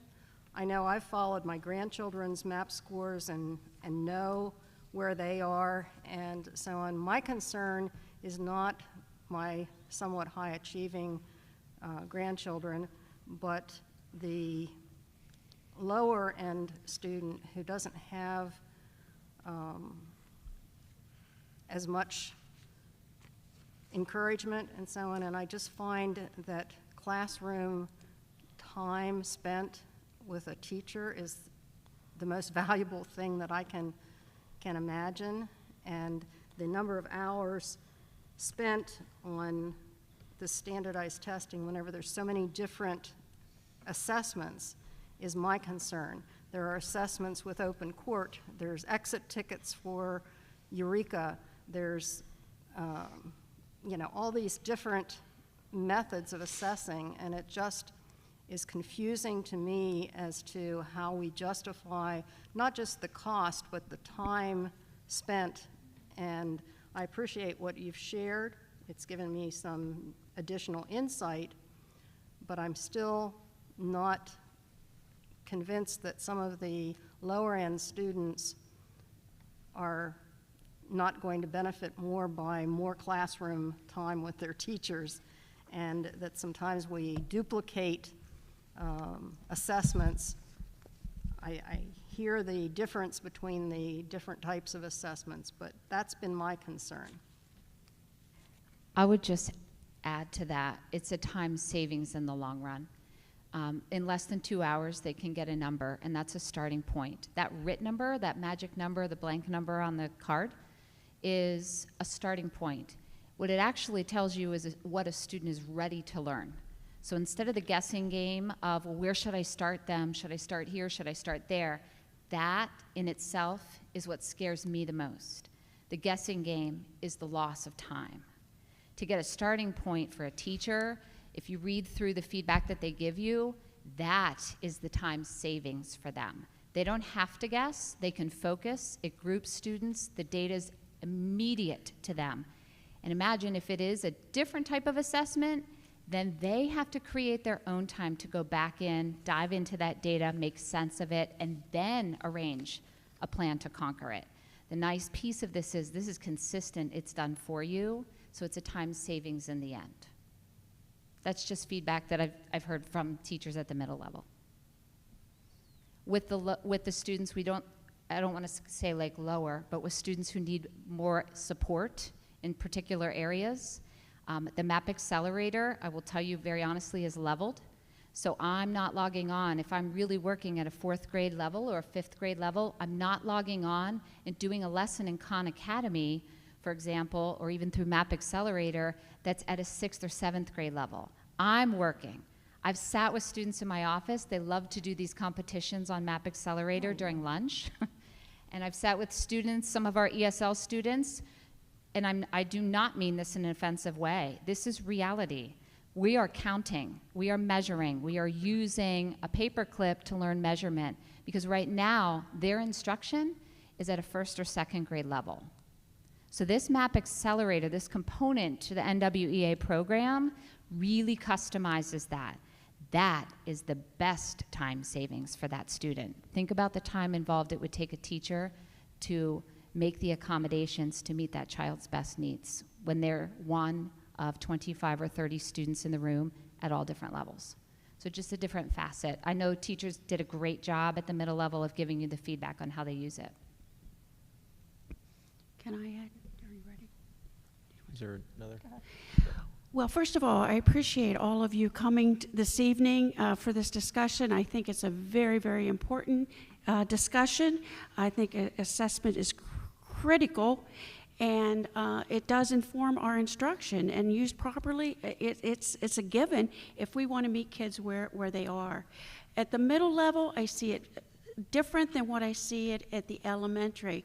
My concern was the early elementary, kindergarten, first, and second grade, where I had viewed a demonstration for Acadians, and it really hits all those reading areas that really inform instruction that a teacher can be using. But we have Acadians, then we have MAP testing, and then we have open court reading assessments. We have a lot of assessment going on. And at those early years, when I looked at that Acadians, I thought that would really inform instruction.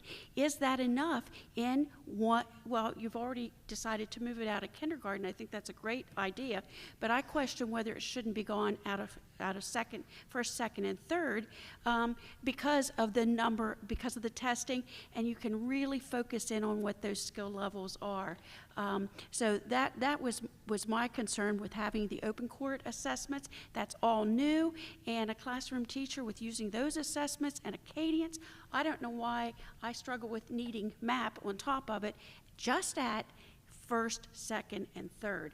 I totally understand why you need it at the middle school, and for grouping students and setting up schedules and having that information, and for when we're looking for students that need extra remediation. But one of the concerns that I have, and we really have to think about it, is, you know, I said at a meeting here recently that I would really love to get some teaching assistants in the elementary to have some more people helping with these remedial readers.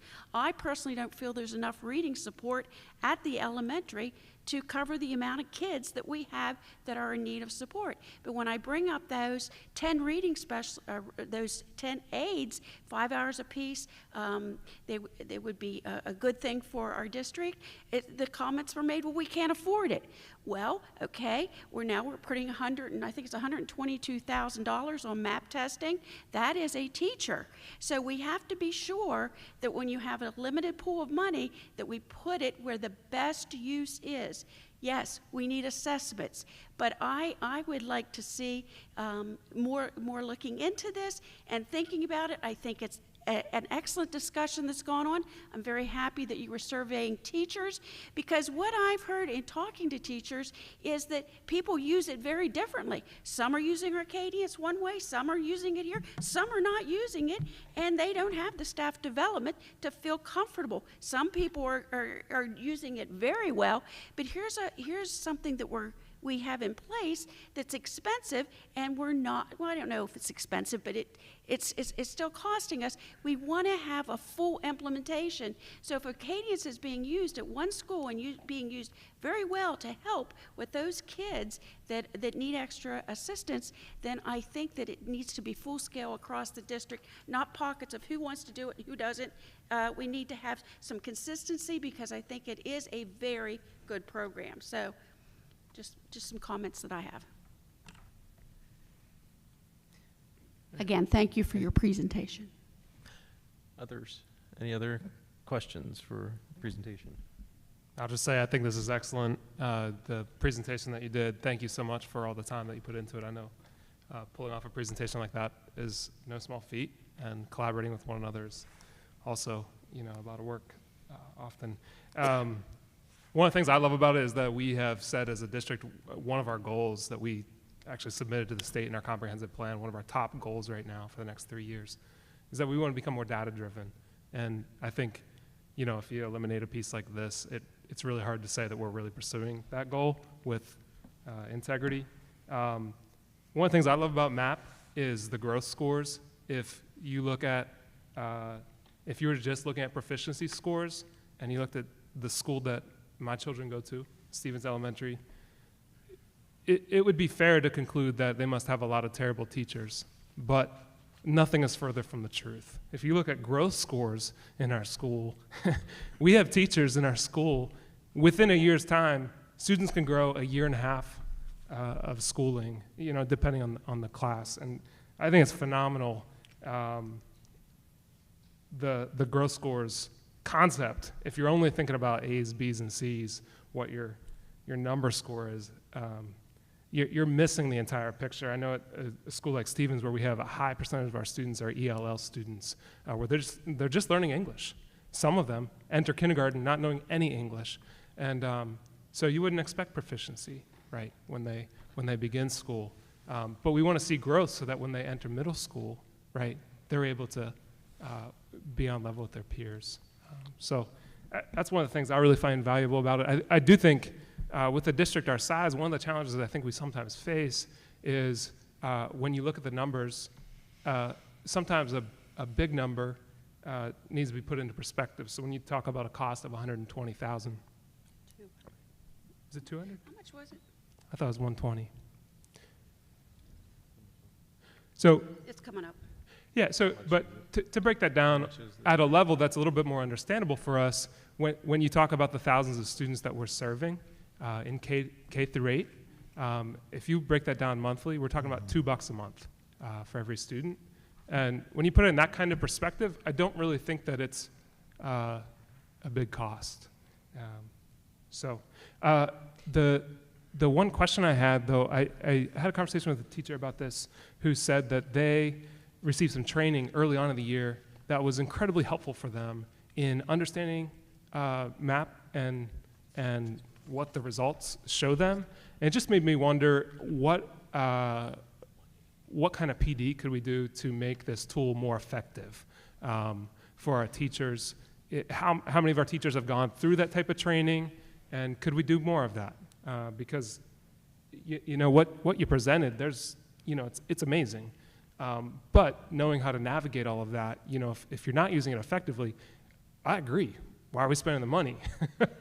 But if you can use it effectively, it seems to me to be an incredible tool. And you're talking, as I understand it, 45 to 60 minutes, 3 times a year for elementary school. So it's not a substantial amount of time for students. So this is powerful. Thank you.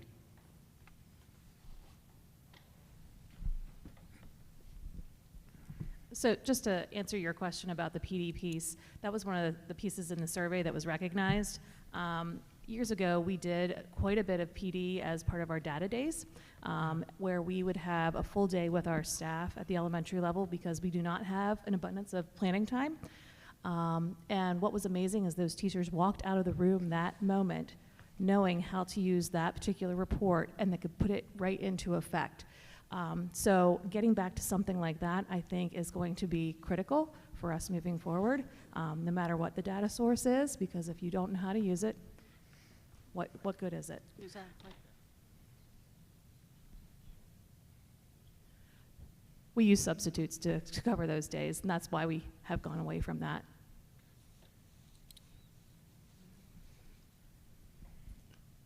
I think Mr. Woodman had said here, the question was the cost of it. It's $115,550 for first through 8th grade 3 times a year. I have just one question. So if I understood correctly then, Ms. Cashdollar, you had said, like my score was 210 or whatever, but you know that, there you are. You know that based on my number that I might need intervention or not. So you should be able to, in theory, come to the board and say, based on where I'm at, or at least where we ended up with the year, this is how many interventionists that we really need. So it's not just like a 10 or some number that might just be pulled out. It's a data-driven need Is that correct? You're right on. So when we schedule, we have one ELA intervention teacher and one math intervention teacher for the entire 1,040 students at Camp South. And I know that Mrs. Drake is in a very similar boat at North. When you have this incoming group of 6th graders, that number of students who may need intervention is fluid. Every year could change. And Michelle and I worked together a long time. She knows what it's like when you run that data list and you look at those numbers. PSSA, MAP, several years worth of MAP. So not just a one, take it at the end of the year in May. We're looking at several MAP data points. We're looking at trends. We're also looking at things like interventions that they received at the elementary level. We ask for teacher opinion, but understand that years ago, and Kurt and I were at the helm of both middle schools, when we had to use teacher opinion, teacher assessments. Think of all those elementary buildings that are coming into 2, they're funneling into 2 middle schools. And think of the variability that you have when you look at teacher-made assessments or opinions. Well, they were well behaved, but they earned C's the whole way through. How much of a guess that is for us to schedule. We have 12 sections of reading and math intervention for the middle school, and we cap that at 16 students a class, no higher. So we're under 200 students can receive ELA intervention and less than 200 math. We rank those students by data, and we always schedule by need first. So that's when I mean they're hand scheduled, we've seen the list. We look at those data points, multiple data points for each child, and fill those seats based on who needs that extra support. We run out of supports. Can I? Do you mind I was if just. Oh, go ahead. Are you sure? Well, I like what Dr. Scher had said, that many times I just feel like we just don't have enough support to meet the needs. It's like if you're struggling, you want to get that support, that reading support or that math support, but it's kind of like if you're not struggling enough, you don't get it. And some of those kids that don't get the support are the ones that just need that shot in the arm for that 1 year, and they'll get where we need them to be. But if we don't offer that, and if they go through each year not being able to read well, it just compounds till they get to the end, and then many times become behavior problems, so that kids don't see that they have these deficits. So I hope that we continue with going forward with this, that we would use the data to make the decisions that need to be made, and that's where I'm seeing some of the disconnect too. If we're going to use it, how are we going to use it, and how worthwhile is it, and so forth, so we can decide. Because again, like I said, the cost equals a teacher working with students. So to clarify, at the elementary level, to piggyback kind of what Melissa had just said, we actually, I'm going to speak for myself. I can't speak for the others in the room, but I believe we're in a similar boat. Colleen and I get together periodically throughout the year after each testing cycle, and we take a look. She does a tremendous job of compiling a spreadsheet with MAP data, Acadience data, and any other feedback that we need to look at. And the two of us sit down and painstakingly go through every single child, and we try to look, this kid, maybe we can get him in an intervention group, maybe not. So similar to Melissa, we go through every single kid 3 times a year and try to look at what we can do to better support them. So very similar to the middle school, but we use both sets of data points to make that determination. And the reason we do that is I can tell you there are discrepancies between the two, so that's why we have to get a little bit more information from a classroom teacher from time to time. So it does help us to have the 2 lenses to get a better sense of that child, to get a better data story on each of those children. Just a final thought on the scheduling. We talk about intervention classes, but remember, if you have less than 200 spots in a class, we have over 1,000 students to schedule. So something to keep in mind, and we always think use that data to find the kiddos who need the most supports. From the teacher lens, we schedule students so that you as a classroom teacher don't get the 110 lowest MAP score students all on your roster. Keep in mind that data and a student performance directly impacts a teacher's evaluation, not to mention the day-to-day uphill climb of if you read your roster and you knew that you had all the 188s, I think that was your number, we started 188, Yes, ma'am. and you never saw the 232s. You had 188s to 200s. You didn't even see the 210. You as a classroom teacher have all of the students that right now on paper, their data story says they're below benchmark. You can grow the heck out of them, but you're going to work twice as hard as somebody who has a classroom of 210s to 220s or 230s and above. So we would rank those students and actually divide them up onto teams so that we're not creating a super team versus a really needy team. Because all students in those teams, on those classes, deserve to be with all level learners and get what they need. So it's just a lens that a lot of people don't look through, but think of how challenging it would be if you were the teacher that inherited a really tough roster year after year. We have a hard time retaining teachers in today's day and age, so we're going to use this data in that facet as well. I'd like to say that I am so thankful for the Chromebooks that allow for students who need acceleration to have that opportunity.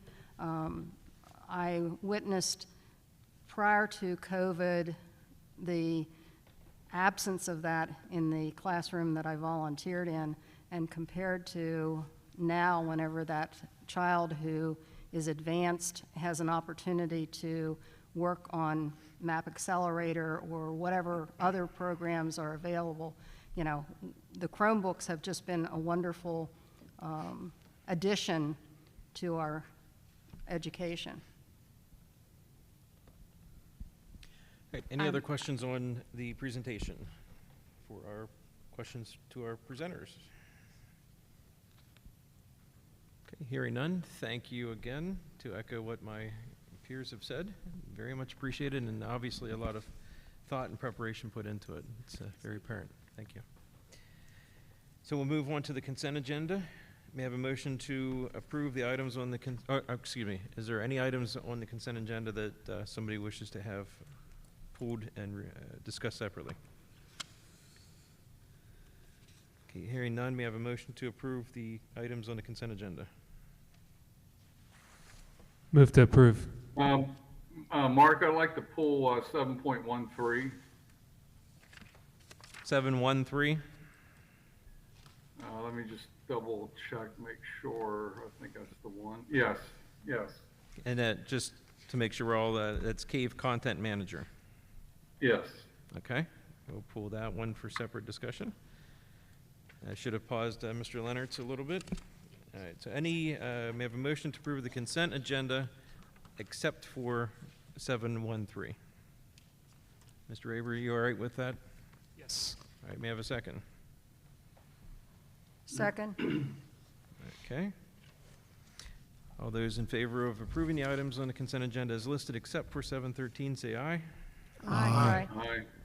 Opposed, say nay. Okay, consent agenda items pass. All right, may I have a motion to approve item 713, Cave Content Manager? So that we can, need a motion so we can discuss it. Move to approve. Okay. Second. Thank you, thank you. All right, Mr. Leonard, your questions Okay. about it.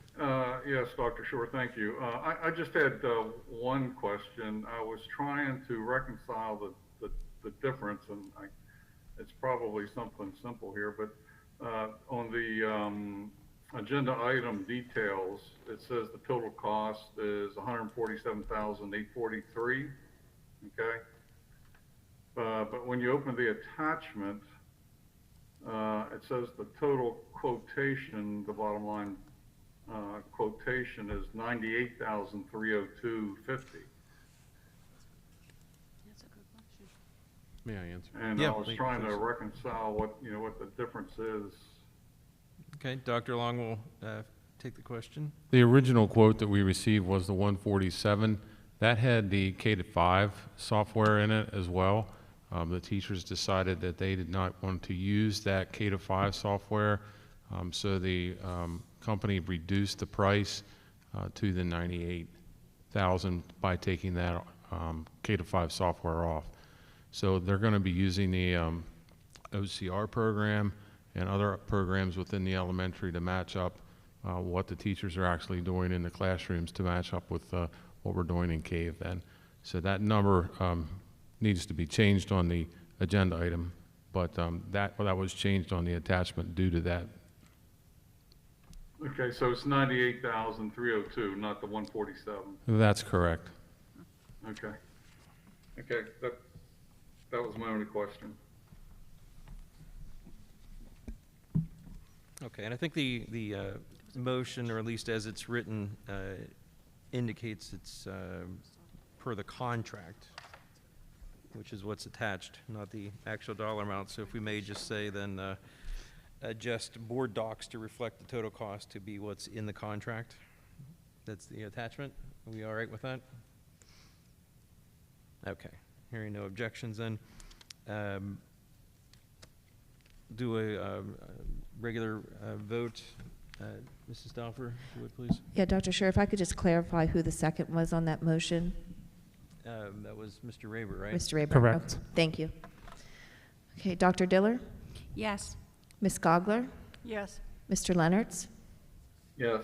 Mr. McKee, Yes. Mr. Raber, Yes. Dr. Scher, Yes. and Mr. Walker. Yes. Motion passes 7-0.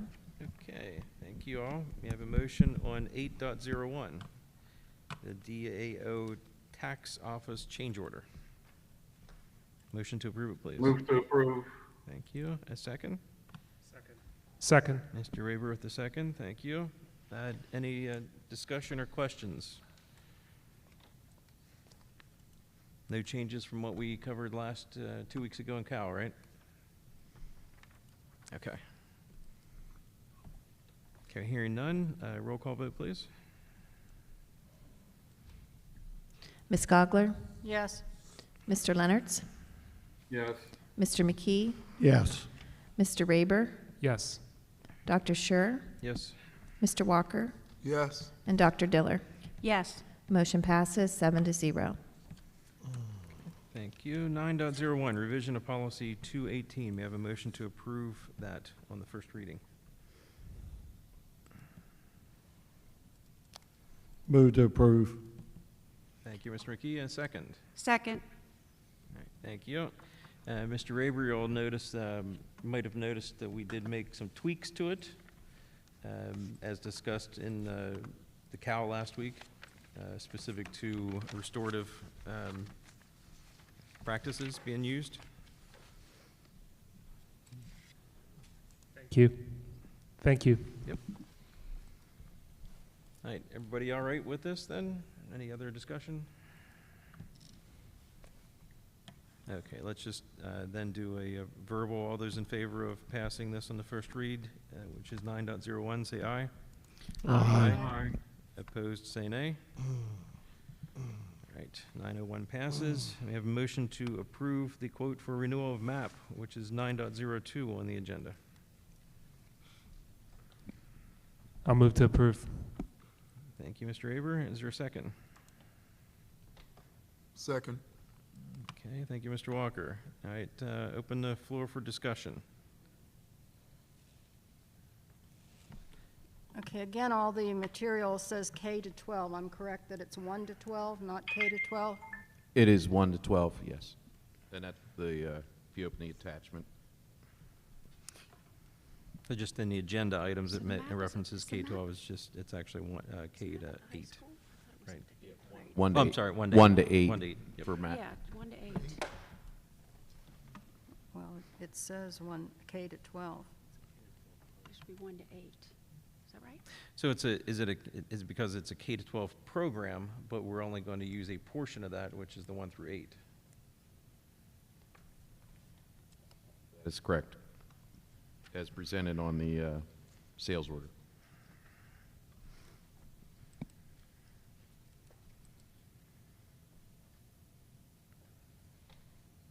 Any other discussion?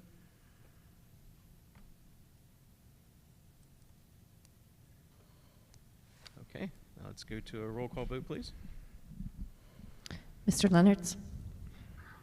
Yes. Mr. McKee? Yes. Mr. Raber? Yes. Dr. Schur? Yes. Mr. Walker? Yes. Dr. Diller?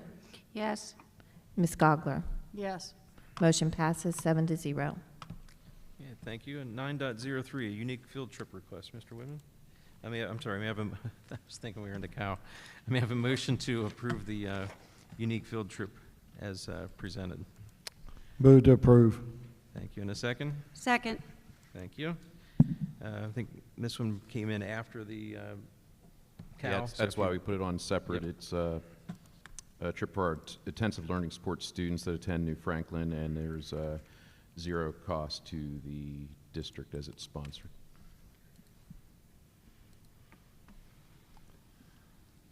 They're going to Zoo America.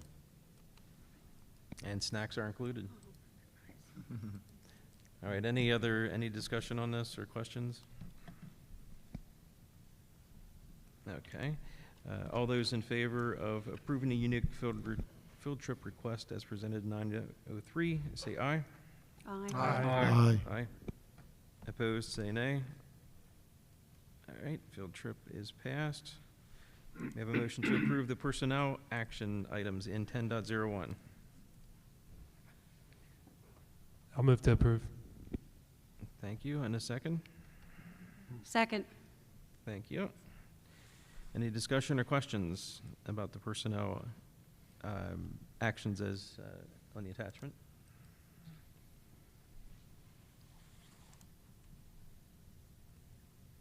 Okay. All those in favor of approving the personnel actions as presented, say aye. Aye. Aye. Opposed, say nay. All right. Personnel actions are approved. 10.02, revision of policy 800, record retention and destruction. May I have a motion to approve that on the first read?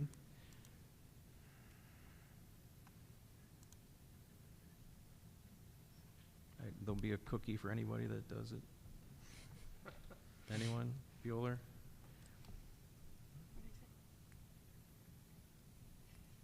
All right, well, if there's no motion or second, then it dies on to the... approve. Second. Thank you. Sorry. We'll just leave it. We can't hear you down on this end. Yeah, it's, All right, so this would have been on the consent agenda, but as I was thinking about this, I did want to make some comments that I didn't make in the cow. Otherwise, it would have just been on the consent agenda. We heard tonight about YouTube and how it is a good tool. It was used by Mrs. Brookins, had referenced it, going back and really listening exactly what was stated, questions, concerns, et cetera. The other side of that, though, is that in our culture environment where we are, I am also of the opinion that YouTube stifles discussion or has the opportunity to stifle discussion. One example is I could have made a comment about 901 tonight, the policy on student discipline, but I didn't. And there have been times in the past where I want to say things, but I won't. Why? Because it's on YouTube forever, at least what we've retained.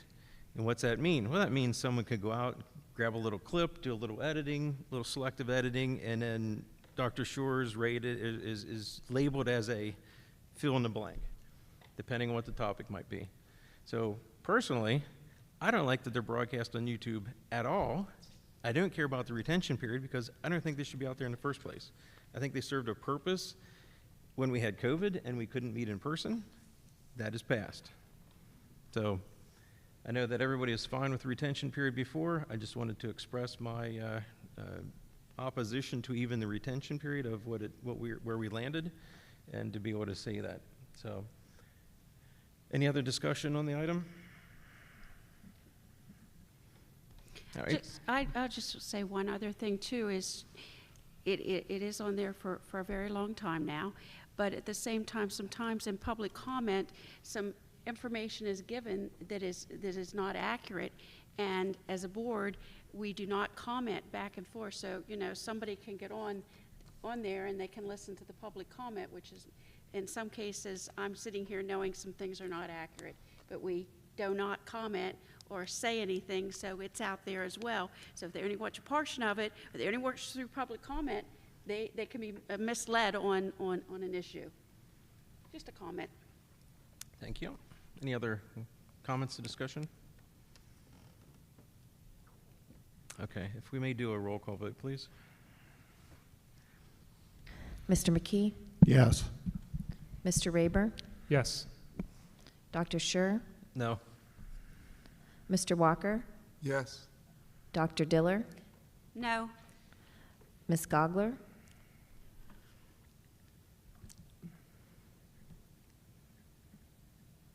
Yes. Mr. Leonards? No. Motion passes 4-3. Okay, 11.01. I know it's going to be a little bit of a longer meeting tonight, so I'll just do a general call out for committee reports. Anything that, Mr. Leonards, did you have anything that you wanted to mention from the last? Just the next finance committee meeting will be on May 15th. You might have. May 15th? Okay, thank you. Yes. Probably just my hearing. Any other comments or items from the group? Career Tech meetings this Thursday. Okay. Little pause. Okay. 12:01 then, we'll move to that. Members of the audience invited to comment on non-agenda items. I have one here from, we'll start at go backwards this time. Tiffany Shoup. And Dr. Lung, you have the timer, right?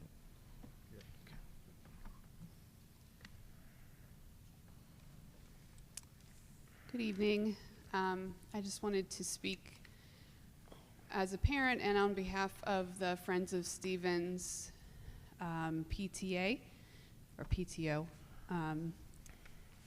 We were very excited to hear about a potential grant that could help us with our playground equipment, and I just wanted to speak in support of that, and also wanted to share a little bit about our PTO.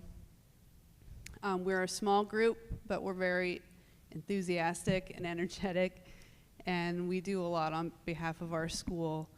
There are some challenges we face, though. We are a small group, and the children and families in our school face some economic hardships. Not all of them, but a lot of them do. So for us to fundraise among our families and the community that we're in, we sometimes come up against challenges with that.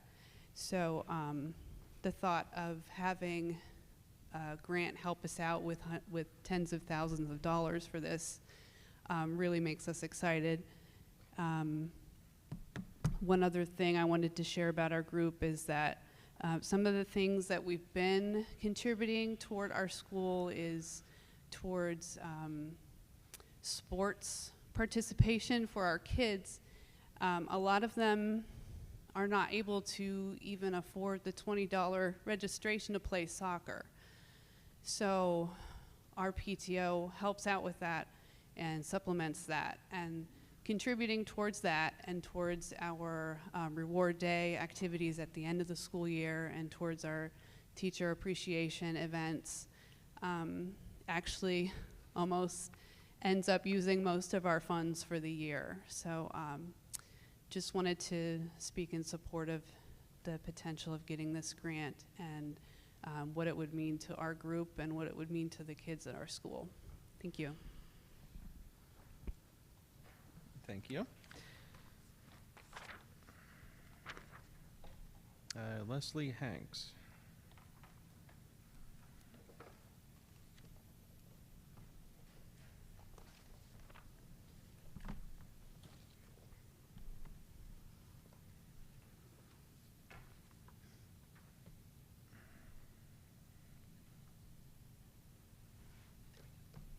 Can you hear me now? Yes. My name is Leslie Hanks, and I'm here as a friend of Stevens Elementary School. I'm a resident of Region 5 of the Chambersburg Area School District. I'm here to ask that you consider accepting the award of the Community Development Block Grant funds and approve the use of the district funds from the budgetary reserve to fund the remainder of the project to upgrade the playground equipment at Stevens Elementary. The Friends of Stevens is a relatively new parent-teacher group. The parents and teachers, and I emphasize teachers, at Stevens have worked tirelessly to provide the same level of financial support and advantages for students at Stevens that are available to many of the other elementary schools in Chambersburg Area School District through their PTAs and PTOs. Accepting this award and approving this project would be wonderful for the students and so encouraging for the Friends of Stevens. The fact that outside funding is available to this school, along with the district funding, would allow the community to support the school and you, as directors, to let the Friends of Stevens know that you are supportive of their efforts. I hope that you will give serious consideration to this financial opportunity to provide the Stevens Elementary School playground. Thank you. Thank you. Mrs. Jordan.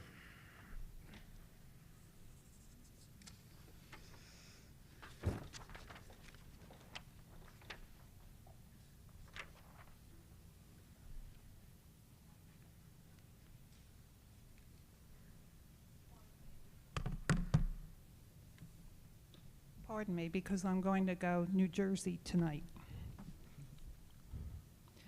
In attempts, this is to all of you, in attempts to work out a contract with a current employee who sought out the position of superintendent, I would think the Personnel Committee would first sit down with this person, Kurt Widman. So here is what I wrote to another taxpayer of our school district. I know why Kurt threw in the towel with these boobs, and that's the New Jersey in me. He was attempting to work out a contract with the Personnel Committee with Faye Gogler being the chair, Sherry Diller and Ben Raber also being members of the committee.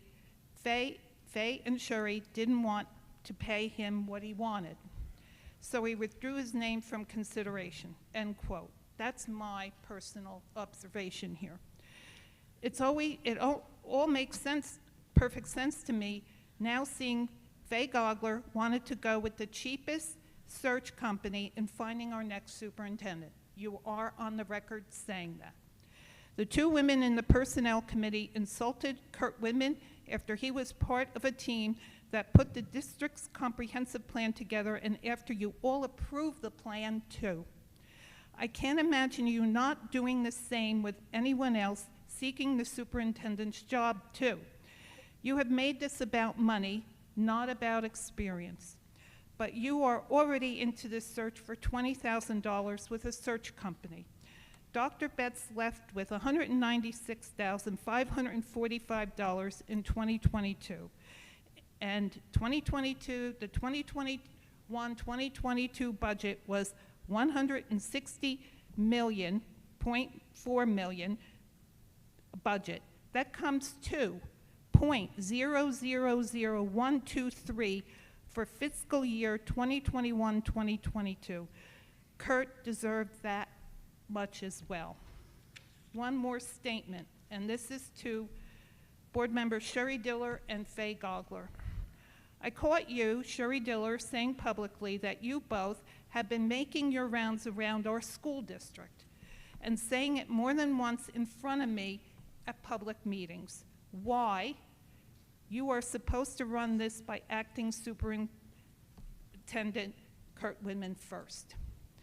I'm not interested in any lawsuit which involves either one of you directing to district employees what they should and shouldn't do on behalf of the students, the teachers, the administrators, and other staff members, but most especially me, a CASD taxpayer. Thank you. Now, I'm glad this math accelerated program passed tonight because I don't know what the budget is going to be next year, but if it passed this year, it would cost you $0.00065,341 out of a $176 million budget. Some of you always think about money and you don't see the bigger picture. And I want you to start looking at that. Go home and figure out the math before you come in here for 10 minutes whining about a program like this. Okay, thank you very much. These teachers are telling you what they need. Please listen to them. You aren't a teacher. Thank you. Thank you. Next up, Mr. Dalloway. You good? Okay. Thank you. That's all that I see on the list. Okay. And with that, we will adjourn the business meeting and move into the committee of the whole. Board members, do we need like a 5-minute, or are we okay to keep going? Okay, we'll keep going then. 1.01 realignment. End up down in the pit after all. Are we on a 5-minute break or not? Yes, you can go to the bathroom, Sharon. And so we'll start the committee of the whole discussion here in like 3 minutes after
Yeah, Let's get cracking again. I'm missing about 6 points. So we're going to start the committee of the whole. Mr. Leonard, you're back with us? Or still with us? I am. Okay. It's appreciated. So 1.01, realignment committee presentation. Is it Dave up Mr. there? Can you open the Nelson, Mrs. presentation? Stein. Okay, great. Good evening. I'm Bobby Stein. This is Drew Nelson, and we are part of the realignment committee. And tonight we're here to give you just a brief update on our activities that we've been talking about during our meetings. So next slide, please. This is a list of our committee members. I'm not going to read them all, but I do want to thank all of them for being part of the committee and helping us with everything that we've gone through. Next slide, please. This is just a overlook of our meeting dates so that you can see when we came together and discussed what we're going to go through in the next couple slides. Next slide. So this is our discussion topics. We have a couple slides on this. First of all, we began with our committee, forming our committee. Drew's co-chair of the committee, and we went over the resolution that the board approved, if you recall, back in October at a board meeting, directing administration to evaluate the current school board boundaries with possibilities of changing some boundary lines. We also went over current enrollment data in those meetings. We reviewed, I think you see our weekly enrollment reports. Then we discussed the Pell study. We looked at some different data, birth rates, developments, comparative projections to our actual enrollment. And then we reviewed the facility study, which was a footprint of all of our different buildings. So this is just an update of where we're at. There are going to be 0 recommendations for boundary movement tonight. This is just where we are in the process. Just want to make sure everybody was clear on that. So our guiding criteria that the committee used, we looked at the building usage, which is optimizing the space and capacity for all of our facilities. We look at special education. As you know, there's specialized classrooms in various buildings across the district, so we need to consider that. Our current attendance zones versus enrollment. This refers to students that are attending a school that do not reside in that zone. And there is some of that going on because of specialized classrooms or because of babysitters. We looked at the classroom caps, which we've had in previous years. We're going to talk about that in the next slide. We looked at classroom assignment policy 126 with an update to an AR, which is going to include our priority placement. We have what that is on the next slide as well. Priority placement, I'm sorry, the next bullet. Priority placement in the AR is oversubscribed classes. We look at residents first, then we would look at special education, and then we would look at babysitters. So it's a tier, it's a priority placement. And then we look at transportation, and transportation is extremely important in this whole piece.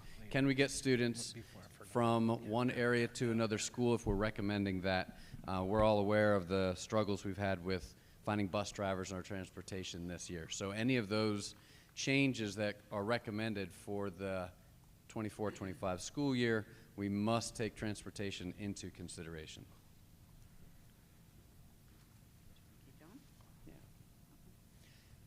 In the next slide, thank you.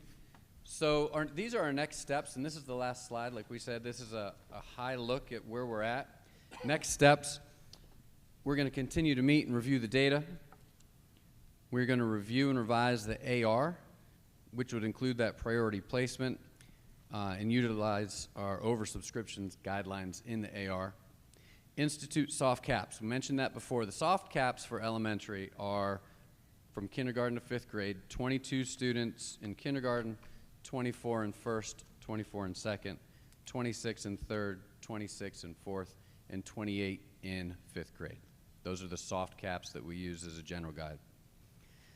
And if need be, if necessary, if we have to adjust boundaries to resolve some capacity of zone issues for the 24-25 school year, we would create a timeline to implement the boundary adjustments for that year and have a communication plan for the parents of impacted students and programs and transportation to make sure everybody's aware of any changes that would have to take place. That's the last slide that we have for you tonight. Just a real quick look. Do you have any questions for anybody that was on the committee here, that's on the board, or for Bobby or I? Any questions? I just would like to say thank you for giving us an update on where you are with that. I think those the class size enrollments are very important. I also, Mr. Woodman puts out a paper to us each, I think it's pretty much each week or each month, that you can see the class assignments, and that's very helpful by building, so we can make some comparisons. And I think from when I first started on the board through this year, I think there's been some massive improvements. I give you kudos on that for your part in doing that, because I think that's been quite important. And there's only 2 spots that I recognize this year that had me worried, and I had some parents worried. So I think that the things that you're doing are right in line with what we need to do to get this under control, and it's been improving for quite some time here now. So thank you. At the top of that report you're referring to, we used to put the soft caps up at the top 2 for people to use as a reference, so we could look at implementing that again if we need to. Well, oftentimes if they're used, those soft caps are used administratively, because sometimes once somebody sees that, then they're, oh, that's how it has to be, because even 28's getting a little high there. So if we can remain under that, it would be, depending on, you know, the needs of each particular class too. But thank you. Anything else? Any other questions? So my only comment was, I know that September timeframe I got on the soapbox, one of my many, about the significant number of changes that are late enrollments, all of that kind of stuff. I mean, I know that I think I heard from parents or whatever that you know, they were stressed because they didn't get their information. And my soapbox back in September was, we need to look at or consider getting a date that is the cutoff date. And to clarify, a cutoff date isn't if you don't enroll after that date, then you're not getting into school. It's not that. It's more of, this is the date, you know, if you get it in before that, at that date, we start to change our preparation for school, and that's to get school up and running. If somebody happens to enroll after that date, we'll get you. But that doesn't mean it's going to be like right away, because we're taking care of everybody else, the 99 whatever % that got it in time. So I think that's, I was advised that might be not allowed under statute or policy or something, so we're going to revisit that and see what we, as the board, might be able to put into a policy that would allow administration to enact such a date, if we can do that. I do just want to comment, during elementary principal meetings, and we also were having an enrollment committee with some various people. We are working on some different things to assist with that, sending out information to parents, updating their addresses. Becca works with the kindergarten registration in general, so a lot of different ideas are behind the scenes. We're working on stuff to improve that. Yeah, I think Mr. Woodman, you had said it's like, what, up 20, kindergarten's up 20% over last year? Oh, I don't know if it's There's, it's up, right? today 474. But when the increase isn't thought to be an increase in the total number, but rather enrollment is occurring earlier, as a reading the tea leaves, et cetera. Okay. Which is encouraging. It's showing effort. There we go. It's showing that the fruits of the effort are paying off. I hope, yeah. Can I just add, too, I think there needs to be an emphasis on the fact that enrollment is now done at the high school. If we can get that on the website first thing up, because, you know, they'll ask in the community, where do I enroll my kid? And they'll be going to the wrong spot. So I think the more we get that out there and keep repeating it, you know, they say you have to see it or hear it 3 times before it sinks in. So thank you. All right. Anything else? Okay, thank you. Thanks for sticking around and give us the update. It's appreciated. 2.01, all right, so Mr. Whitman, you got the next couple that will pop through. And as always, unless there's somebody voices otherwise, this will go on to the consent agenda for the May 9th meeting. Yes, this is a contract with the Camp Hill School for a student for extended school year that qualifies as a special needs student. He's already up there. This is a reoccurring contract for us.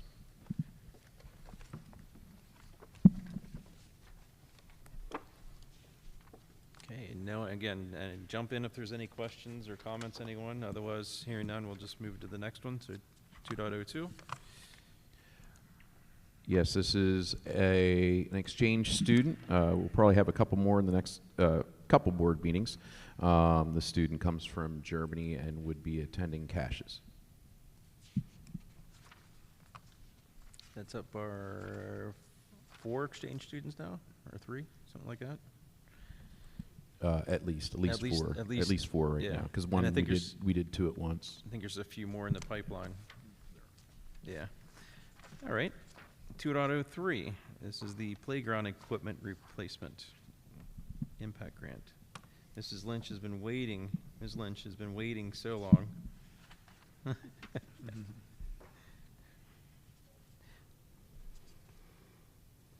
All right, I think we've had some folks who've made some great points earlier this evening, and I'm just going to highlight how this grant application came about, what the process looked like, talk about some of the supporting documentation, and the folks that worked together to submit this. So next slide, please. So for those that aren't aware, the grant that we're talking about is actually federally funded through Housing and Urban Development, and those funds are divvied down at the local level. So our local town council has been working to put together a plan in order to fund as many of the submitted projects as possible. So let's start with, next slide please, taking a tour of the playground. We included these pictures in our application. This is picture 1. So if your back is to Stevens Elementary, you're looking out into an area that is pretty high trafficked. There's no fencing, and there's also no tree cover. So when the students are out there at recess, that's the space that they're looking at. Next slide, please. So then if our back is still at the back of the building, and now we're at 3 o'clock, you're looking at the vast majority of the playground. You're looking at the swings, the slides, and the 2 picnic tables. One more slide, please. And then this kind of gives you a little bit of a close-up. I think the gentleman that spoke earlier this evening, he mentioned some of the older pieces. You're looking at those directly, what would be directly in front of us. So the current playground inventory, next slide please, is a triple chute, 12 swings, 1 platform set with 2 slides, monkey bars, and climbing area, 1 set of chin-up bars, circa 1973, and they're to be removed. You may ask, hey, how do I know they're from 1973? I have a scar on my chin from my elementary school from the exact same chin-up bars, so I know that those are vintage for sure. 1 chain climber with chain only, no rungs, that's to be removed as well. 2 wooden picnic tables and 1 bench. So the Stevens Elementary overview on the next slide. The new building was constructed in 1973 following arson of the original Stevens. So our student makeup in that building, we were working with an aggregate of 320 students. We have 86% economically disadvantaged, 10% are black, 70% Hispanic, 11% white, and 8% are 2 or more races. So next slide, why are the demographics important? Research shows that socioeconomics as well as race and ethnicity have a measurable impact on childhood obesity. Hispanic children are even higher than the national average at a staggering 26.2%. That's 1 in 4 Hispanic children. And non-Hispanic children of color are at 24.8%. That's from the CDC.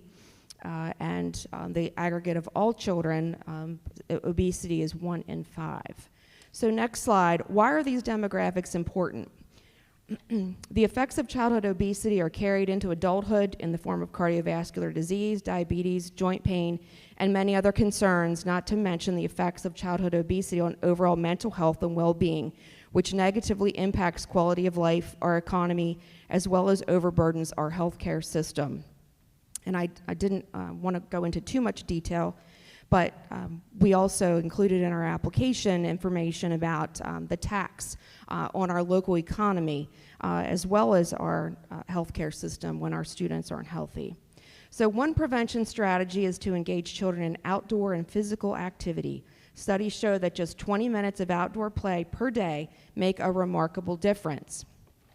And again, why are the demographics important?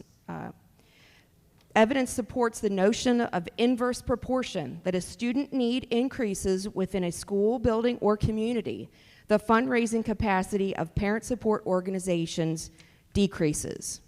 Of course, that does make sense, and it's not for lack of encouragement, hard work, and effort, but sometimes it's just a little bit more difficult for those families to fundraise.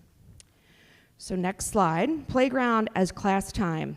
Recess time at Stevens counts towards physical education, health and wellness, PDE requirements, and we need that time in order to successfully meet them. So the next slide, talking about the fundraising challenge. Some of you are probably wondering, how did this happen so quickly? And it did happen very, very quickly. I didn't receive the original announcement. I came across into Tammy's inbox. She forwarded it to us out on a Thursday afternoon late in the day. The principal at Stevens and I were able to connect on Friday, and the moving parts started moving very, very quickly, and we were able to submit. We did hear, and I believe it was Mr. Norcross, loud and clear at one of the meetings when he said, you know, Stevens needs a playground and we have all these support organizations, perhaps someone else can do something to try to help raise some additional funds. So that was our goal. Obviously, the foundation is not specifically in the playground business, but we are in the business of helping the district pull down funds to support projects that fit under our 501c3. We also did some other research. I had 2 calls, one with Summit Endowment and one with Capital Blue Cross, neither of whom will fund playgrounds through their grant programs, but we'll keep turning over some stones. Next slide, please. Other funds. Although we did not have match funds at the time of submission, the district does have a Green Ribbon School donation, which was provided in March 2012 in the amount of $3,000. There's also a Lowe's Toolbox for Education grant that was provided prior to that time in the amount of $5,000. And the goal of those resources were to provide outdoor classroom space. So that's a total of additional funds of $8,000 that we did not include in our original budget. Next slide, please. So why is this so expensive?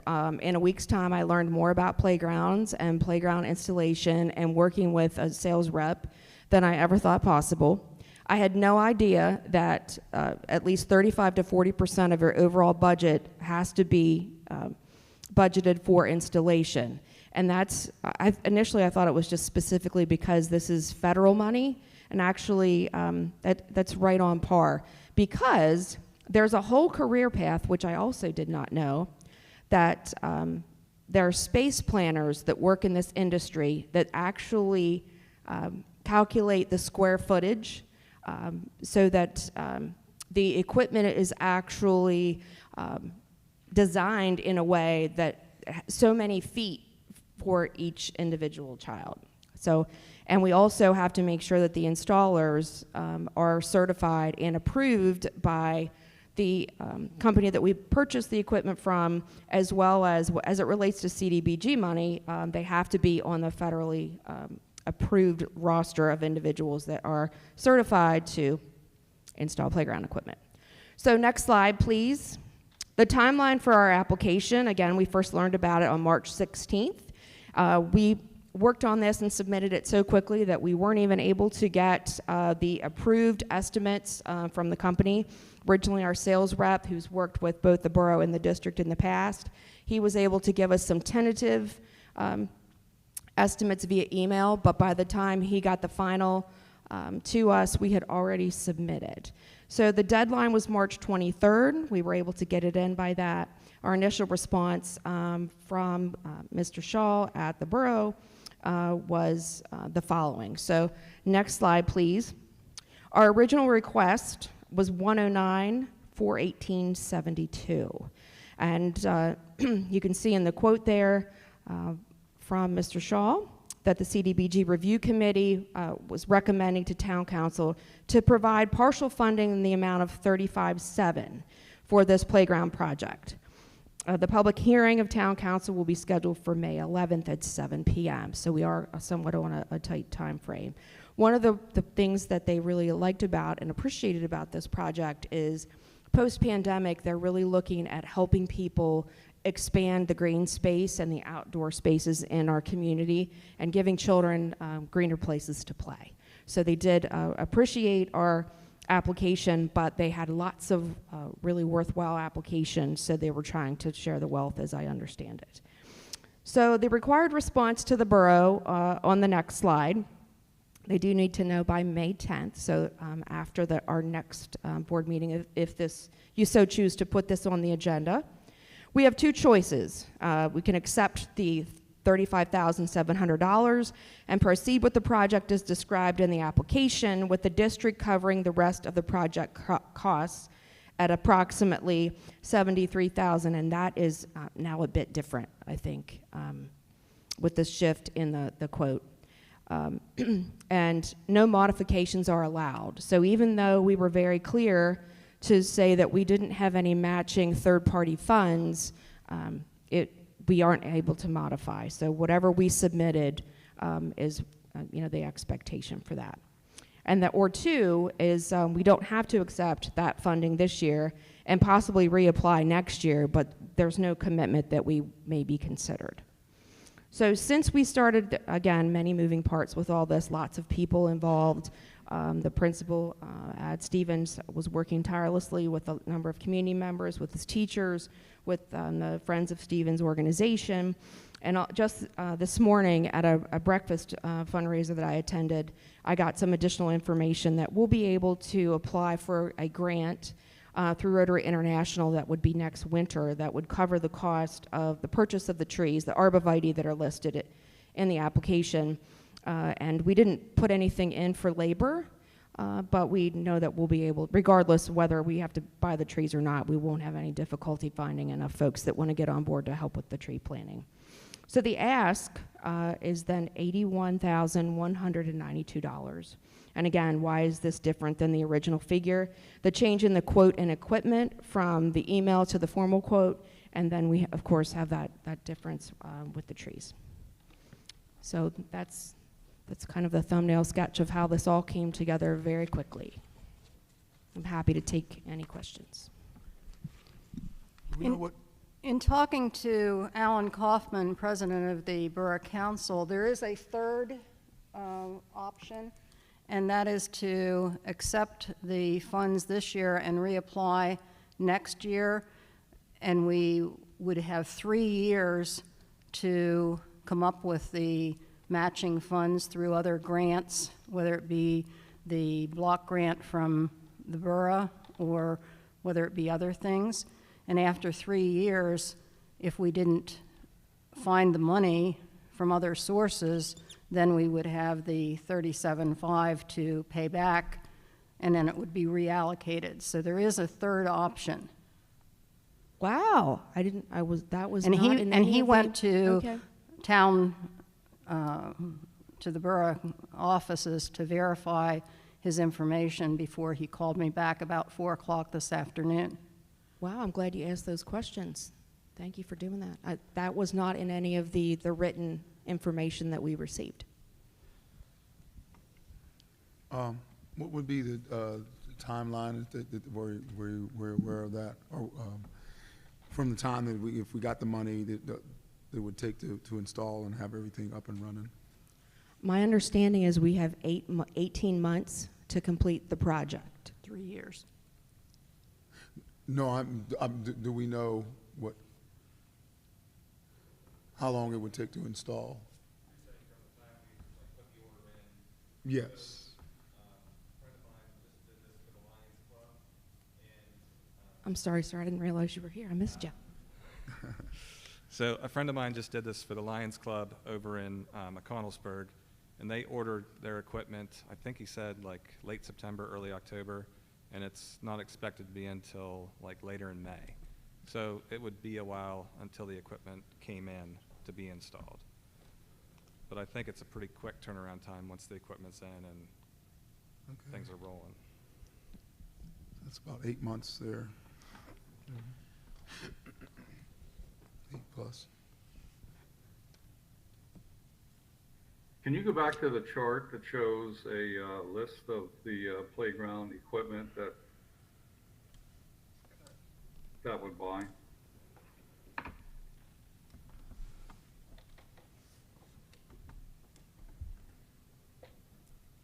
That's for 320 students? That's the current playground inventory.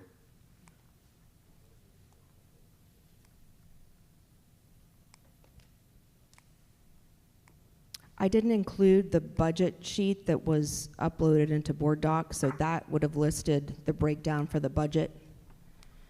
Essentially, what the project would entail would be new swings, 12 new swings, chains for those, one large piece of equipment. The Spinami is a smaller piece of equipment. I think we put in 3 picnic tables that are ADA accessible. And the trees. Yeah, so anything that would be involved with the prep, the excavation work, the wood, the carpeting that's required. Who knew? Excuse me, what's the purpose of the picnic tables? I mean, I'm just asking. You know, the playgrounds I grew up on, we didn't have picnic tables. Now, I'm just wondering. It's a wonderful question, actually. The Lowe's Toolbox for Education grant, as well as what we were working with to create an outdoor space. The picnic tables would be replacing the ones that are there currently that are very much in a poor state of repair. And it also, sometimes we have some of our teachers who like to take small groups outside. So we can't at this point afford to put in a full-scale outdoor classroom, but certainly having those plastic coat picnic tables would be helpful. We also have a lot of other activities that go on there at the playground. Oftentimes you may see families after school when their students are there playing sports, and they're maybe sharing a meal, but if there are only 2 picnic tables, the families are eating on the ground. Okay, thank you. Sure. A few months ago, I went to Stevens after school was out and actually talked with a teacher who was coming out from doing tutoring, and she commented that another soccer field and a Gaga pit would make such a difference. That was her suggestion several months ago. And I would like to suggest that we have $8,000 already earmarked for playground. Why is that money sitting for a decade not being used? Why not get, another soccer field and a Gaga pit would be covered with that $8,000 with some volunteer labor in the, making of the soccer field and so on. I just, I think we need to inventory all of the playgrounds. For instance, I was at South Hamilton playground, and it is in no better shape than Stevens. I agree. Pardon? I agree with that. And I think that in view of the fact that it has been past precedent that we, as a district, put the playgrounds in at construction and they were maintained, updated, et cetera, by community organizations or PTOs. There are ways that we could, in a few years, raise some of that money to match this grant, but we could also get something done more quickly. The Gaga pit at Grandview cost $5,500, and our maintenance people installed it. They are in the process of doing the same thing at Guilford Hills. And, you know, I just think that we're setting a precedent if we do something for one school that we are not doing for other schools, have not done for other schools. And it just really, I know that there are organizations. Mr. Pincer just mentioned the Lions Club in McCollumsburg. How many organizations have we gone to try to elicit funds, or are we just asking for daddy to pay it all? You know, the school district cannot afford to do this for every playground in the district. And once you start it, it's not going to stop. I'll just add on to that. That's kind of my note. It's like, I'm not opposed to this, but the reality is I'm leaving the board in like 6 months or whatever. This kind of will say, because I think the board needs to look at, is this I see it as an education-related expense, but the reality is it's going to get put onto the buildings and grounds budget, you know, upcoming expenditures. So this is going to get stacked up against, you know, Cam South HVAC stuff, and we need lockers here, and we need bathroom stalls here, and we need kitchen done here, and we need a new playground here. And it's like, I'm not saying it's a bad thing. It's just, if we go down the trail, that it's something that future boards, it's just going to be setting an expectation, and it's an expense that the board covers. Well, as I say, I just know that there are both individuals as well as organizations that, if presented with the need, would step forward with a few $100s here, a few $100s there. I can speak for myself. I would. But I am just not in favor of creating a precedent that we are not going to be able to continue, especially to the level. I mean, you're talking really big bucks out of the district funds. I'd like to add that I had gotten a call from the PTO at Falling Spring. What can we do to get playground equipment? How do we go about getting it? You know, so there would need to be an inventory of the entire district as to what we have, and I think if we go down that trail, we're setting a precedent that we're going to have to go the rest of the way down. And then we'll sit at budget time and we'll talk about instruction. And student instruction has to be the priority. I know it's important for playgrounds, but still, it's as I look at it, as a slippery slope. Although I know that they need some things, but if they can find donations, I'm all for it. Just to jump in again, buildings and grounds. I think we've had on that list the need to do Cam's North track, right? Oh, absolutely. It's like $500,000, and it's been on the need-to-do list for at least 5 years. And it's going to soon get to the point that we're going to have to redo the entire track because we keep pushing it out so far. It's just kind of like, so that statement that I make there, in one way, it could be an advocacy for doing this because we're doing physical therapy, not therapy, physical activity, thank you, for middle school, for track and field, don't have the same type of thing at elementary. So I'm on the fence. My hesitation or just reservation is it does set a precedent. I think my concern I'll just add one more thing, you know, along with Dr. Shores and Ms. Ogler's comments that, you know, it's to the you know, to the same sense that, you know, it's setting a precedence. If we've been able to, provide playground equipment all these years, you know, why can't we continue to do that now? If we that's what we've been doing in the past, why now do we have to, come, asking for money, from the general fund budget, which, is, we have to prioritize, and that somebody else mentioned that earlier, just a little earlier. We already have to prioritize our needs and requirements, against a limited number of dollars. It's not we don't have a blank checkbook.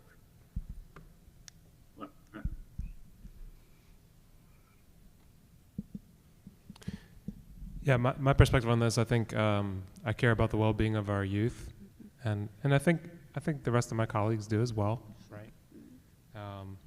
So my question is, though, in regards to the playground, we're really concerned about precedent. My question is, one, there is a precedent that we have spent money on this kind of thing, right? We spent money at Ben Chambers, we spent money at Fayetteville, we spent money on quite a few elementary schools. The issue with Stevens is that it hasn't had any kind of major upgrade, any kind of major overhaul, and so it's never been on that list, right?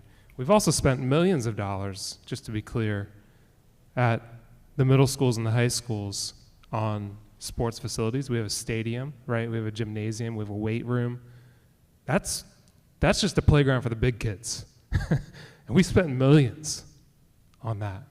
The ask tonight is for just $73,000. That's substantially less. My question is our current plan working? And if it's not, how are we going to get on track? I understand we could do something to do a push, and it sounds like there are even board members that would contribute, and that's wonderful. My concern is it's become a bit of a running joke in a number of our PTOs. I've talked to parents at every single elementary school, and they are supportive of us doing this. They're not bothered. One of them said that at their school, it's become a running joke, and I think it's kind of a cruel joke, because one mom shared with me that their child is now in middle school, and when they started in kindergarten, they said, the PTO is raising money so we can upgrade our playground. And now they're gone. They're never going to be back at that elementary school. They're in middle school. And so they went 6 years at that school, fundraising for a playground that will never be there for them. And so my question is our plan working? And I don't think it is. I would encourage us to start, I'm fine with us doing an inventory. I think it would be smart for us to do an inventory and to start allocating. It doesn't have to be a lot of money, right? But to start allocating funds towards this every year. Which playground is the worst in the district? And every year, whatever one's kind of at the bottom, we do some improvements. It could be 2 or 3, depending on what kind of price point you're talking about. The reason this is on the agenda potentially for the next meeting, is because we're in a unique position where we received a grant. It was awarded to us, but if we accept it, then we have an obligation to not change the scope of the work. I'm also concerned, just knowing one of our guests tonight spoke up on public comment, just about the dynamics of being at a low-income school. If you're at a school that is stretched thin in that kind of way, what are the implications for students there? Does that mean that they should have a playground that's not as nice as the others? Stevens is already, as I've thought about this, Stevens is already the largest school that doesn't have a gym, right? And it's the largest school that doesn't have a cafeteria. And it's the largest school that doesn't have a dedicated music room. And for years, we've had plywood on our windows. We have support staff that are working with students in storage rooms. I just get concerned, what are the implications of, if we take an approach where it's always PTOs and outside orgs and businesses that have to contribute, what does that mean for are schools where parents might not have those kinds of connections in the community to the extent that you might have at some of our schools that have a lot more middle class and wealthier folks in them. I don't think that kids at Stevens should have to have inferior facilities just because of the neighborhood they live in. So, yeah, I think you all know where I'm at on this. You didn't need me to speak at all to know. But those are some of my concerns. What is our plan, and is it working? And if not, why don't we start addressing that? I'm not saying that we need to overhaul 5 playgrounds, in the next year, but this is an opportunity to get the ball rolling in a better direction. And I think you would find that parents all over the district would be appreciative of that. Even parents that don't send their kids to Stevens. Every single one I talked to, they were excited about this. And if we went to South Hamilton next, if we went to Hamilton Heights, I talked to a parent, they said at Hamilton Heights, maybe I have the facts straight, but I think that there are 2 slides for 560 kids. That's not uncommon, though. It's not uncommon, right? But it shows the size, right? So. But it's still not uncommon. It's not uncommon to have Well, 2 so slides one for- of them is broken currently, and the other one, I think that there's a neighborhood duck that has decided to make that its home. And so I think right now they have no slides. And the same parent, they also said their daughter often complained about there not being enough slides. Maybe I have the facts straight, but the mom thought that they just have 4 slides. Now, for 560 students, I know they're not normally all out at once, but 4 slides seems like a really small playground for our largest elementary school in the district. So personally, I would like to see us think about what can we do on this front. When I think about education, I don't think it is necessarily our top priority. I think there are other ways we could be spending dollars, but this is an opportunity that we have before us right now. We have $35,000 that we need to make a decision about, and I do think it matters for our students, for our teachers, for parents, that we take care of our facilities. Well, I took a tour over there last week and saw. Mike. Are you done? I'm sorry. No, you're Mike. Mike. Oh, it's on. Oh, Gotcha. maybe I need to enunciate and project. I took a tour over there last week, and some of the stuff, some of the concerns I had was like safety besides the playground stuff. And I guess they're doing construction work or whatever. So I know they have those big connexes out there, the big trailers or whatever. Then they also the shed, I guess, that they put there near the parking lot. Whether it's fencing, there's I think there's some things that were a little concerning. The picture that we saw with where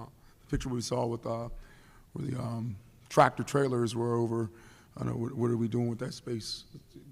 Does a fence need to be there? Do we need big trees or whatever to kind of? I think there's a lot that needs to be done in that space. For as old as the school is and the lack of upgrades or whatever needed to take place, some of the other issues that I hear that may be going on. I also went into the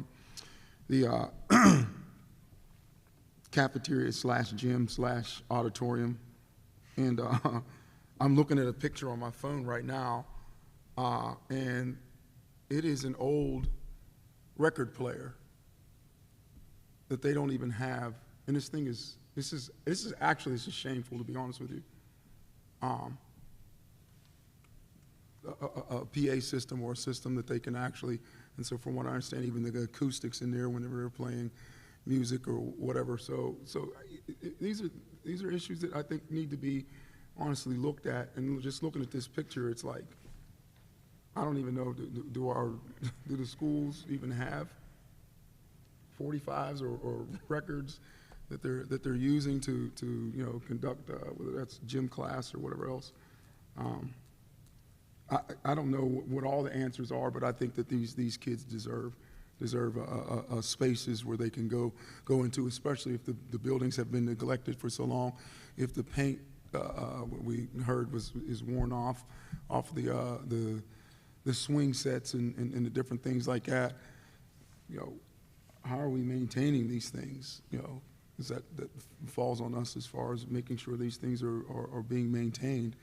And maybe that wasn't anybody who was, you know, currently on the board now or whatever else, but we inherited certain things, and I think we need to do our due diligence by it to make sure that these students, and especially whenever you're looking at the space that it's in, yeah. I mean, I'm for it. I think it's time to, you know, upgrade that space for those children. You can't, and I get it. You know, we got to be good stewards over the finances, over the monies. But So if I can summarize what I'm hearing from the conversation, it seems like there's a request for Buildings and Grounds Committee to look at the other needs that's been expressed before at Stevens, the cafeteria, the gymnasium, et cetera. See, and we might have it already. I'm sure it's already on that list, but where does it fall on the list, and how does that stack against other priorities? With respect to this item here, I've heard kind of no clear direction from the board from the discussion, so it goes on to the agenda for 2 weeks from now, and we'll have to make a vote then as to whether we want to proceed or not. And not on the consent agenda, but as on a separate item. So if we don't have a clear direction, does it go on the regular meeting, or does it go to committee? Well, I think if it goes to committee, it's going to be after the deadline for the borough meeting thing, which is like the 10th or 11th or something. What are our and options here? actually, we already have unfunded requirements in the finance committee meeting, so that we would have to stack these up against those. Right. Well, but as I understand, we can accept, first of all, the grant has not even been fully approved yet by Borough Council. They have to meet and approve it yet.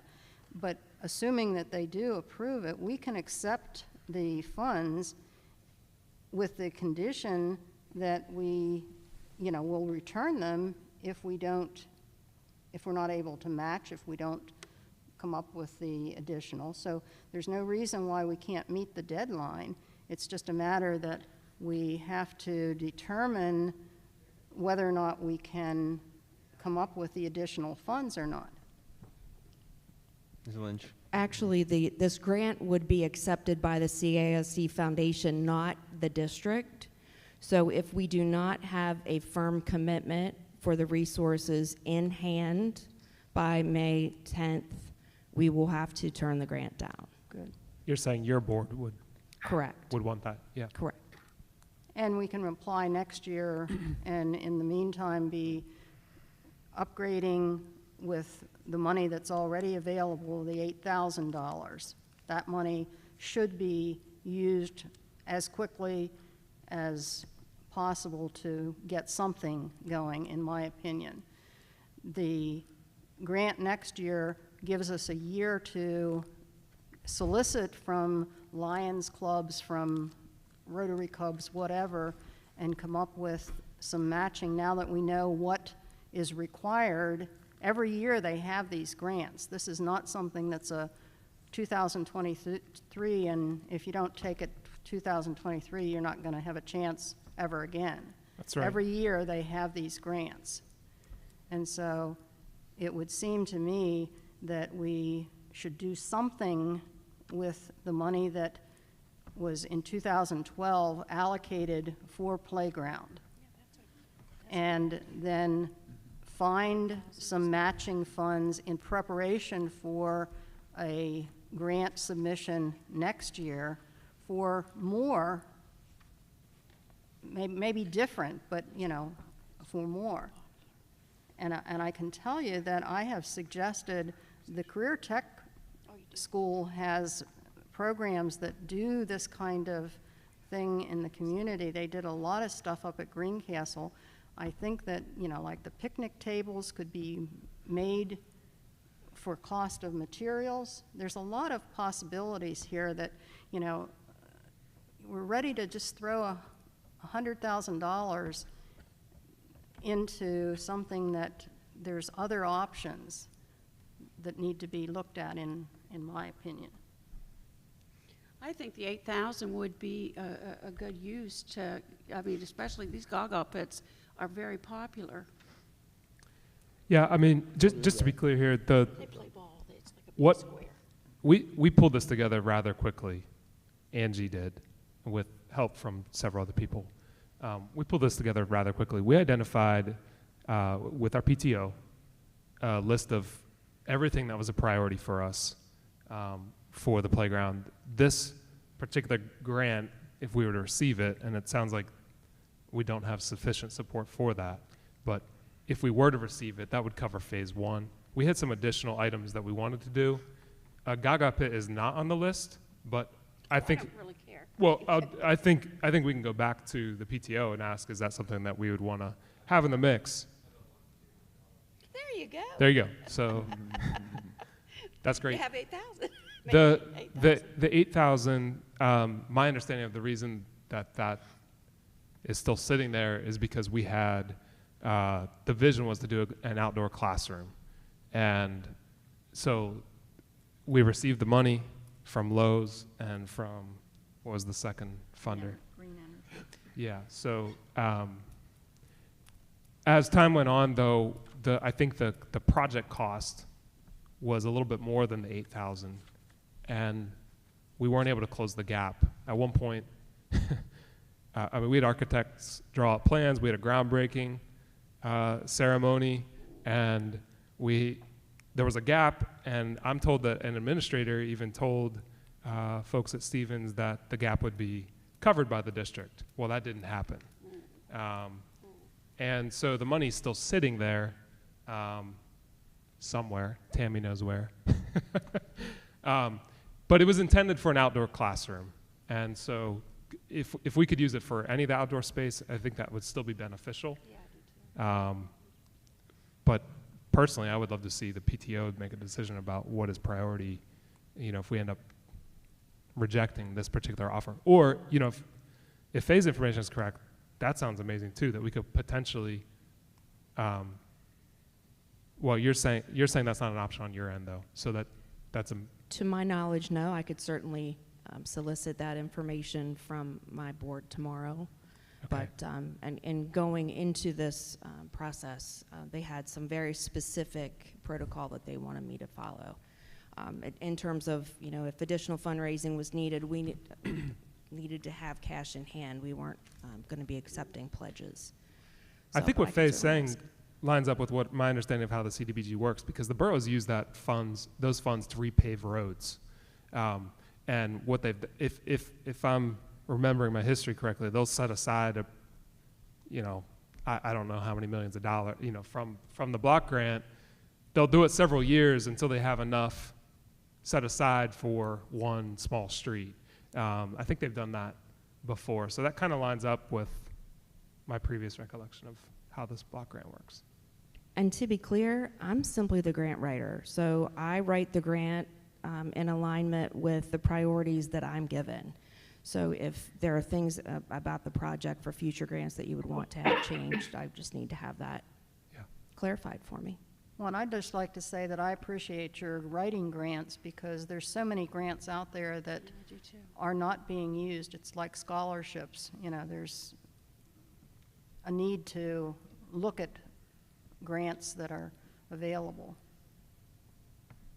My pleasure. Thank you. Thank you. I'm just stuck on the fact that it's like once we submit, since it was submitted at 109, that we can't change that. Yeah.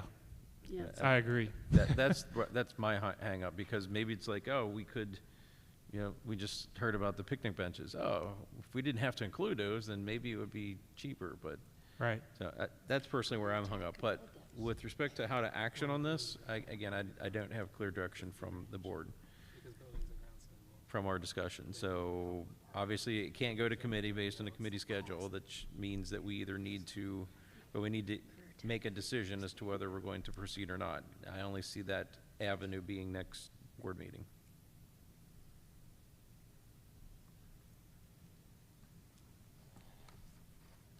I'm sorry, I'm we had. sorry, we were talking. We had a little and side missed it. conversation. So go ahead. I'm sorry. Could you say that again? What I said was that I don't have clear direction from this discussion as to which way we're going. Mrs. Lynch said the board needs a very clear, which I would interpret to mean a past motion that we're going to cover, whatever we need to. There's no committee meetings between now and when the borough needs to know. The only avenue that I see that we can come out with a decision of the action is put it on our next board meeting. As a separate item, not a consent agenda item. Do you think there's a chance that it could still pass? Well, there's two Because- members that aren't here. Fair. And I've not even said which way I'm going to vote, because I don't know that I know yet. And not that we're voting, but just I haven't really expressed. I've said opinions.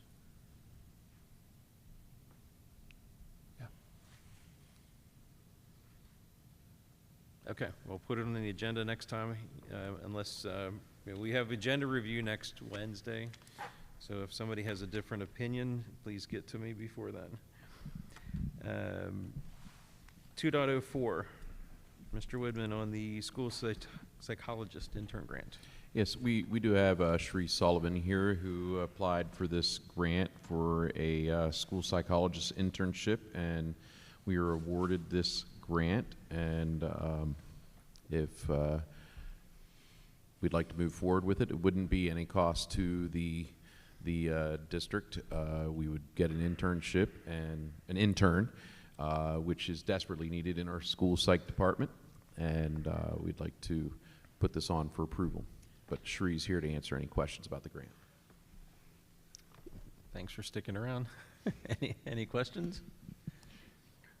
Please ask her at least Would this one. be a year-to-year renewable thing? Or is it just a one-time? I mean, it's a one-time grant, but I mean, is this something that we're going to try to continue on an annual basis? It is just a one-time grant. It'd be for the 23-24 school year. And the grant could only be used for interns that are from out of state. The state is going to then offer another grant for interns in Pennsylvania. So we will be able to apply for that as well.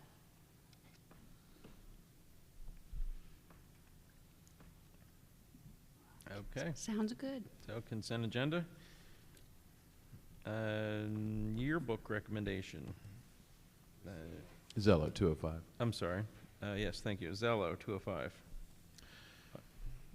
This is a motion to eventually approve the renewal of the Zello. It's an online career cruising resource software that we use at every building uses it to track career artifacts and career readiness artifacts for the district. And Becca's here to answer any questions that you may have about that. It's broken. We do pay for it out of Title IV funds. It's broken down by elementary, middle, and high school costs.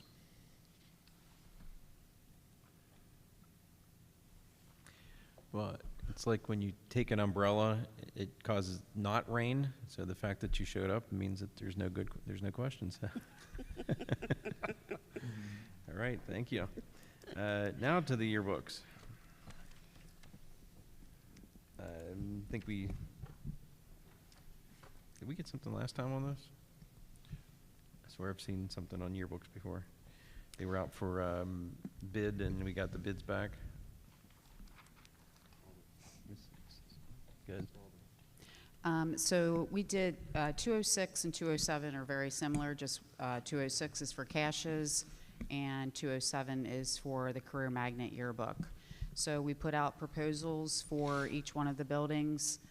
The principals and the yearbook advisors were involved in that process, and we had 4 vendors submit proposals for each building, and each building actually selected the same vendor, Herff Jones. So we are requesting that the agreements be moved forward to the next board meeting, and the contracts are currently with the solicitor, so we'll have the final versions on the next board meeting.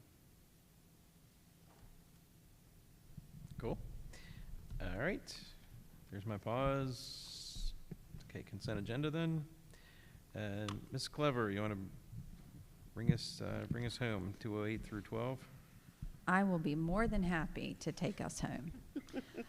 So, for item 2.08, CASD Director of Athletics job description. We're like the little engine that could. We continue to update the job descriptions when we have that opportunity, when we have vacancies occur. And as you know, we recently had a vacancy, and we've recently filled that with Mr. Kimple. So this is the draft of that new job description. The biggest thing to notice, and I don't know if Dr. Long would like to add any comments as well, but the one change that really is highlighted at the top is that it will go back to reporting to the high school principal. And as I understand it from Dr. Long, that is something that actually is in PIAA regulations. That's correct. Also, we just wanted to make sure that the assistant director was being supervised by the director in the middle school sports, and the director has a portion of that middle school sports responsibility.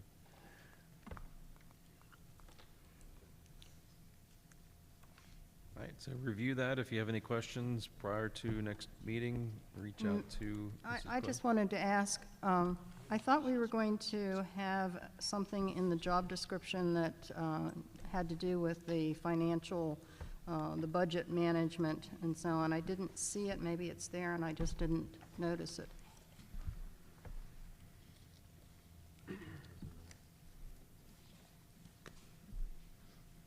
I thought we did. If it's there, I read it twice and I couldn't find any responsibility. There's a bullet here that says supervises and coordinates the district budget finances for all sports programs and sporting events. Is that what you're referring to, Faye? Yeah, but is that what we had the issue with in the past? That I'm not sure that that's exactly what I took that to be the managing the program, but maybe it adequately covers it. Supervises and coordinates.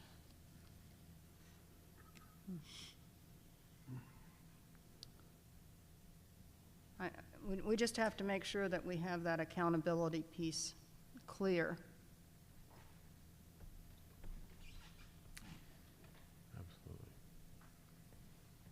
Do you think, Mark, that it spells it out clearly? My laptop died, and so I don't have it readily available, but I'll do a takeaway and look.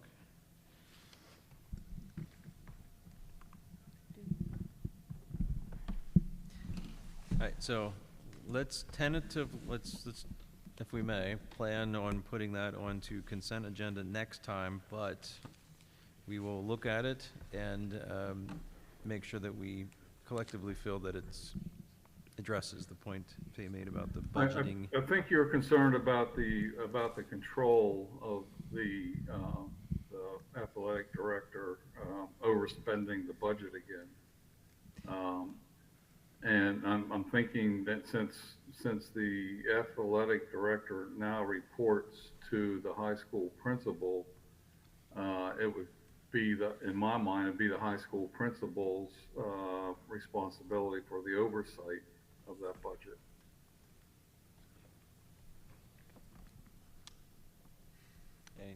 Okay. Dr. Long said that's correct.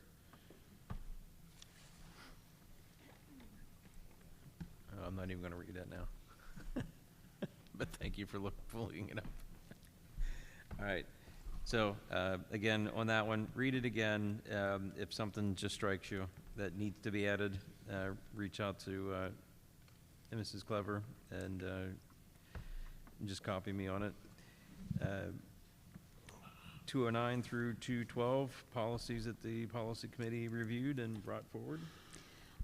So this is basically Series 137, Policy 137 and 137.1. They are existing policies that we will be revising.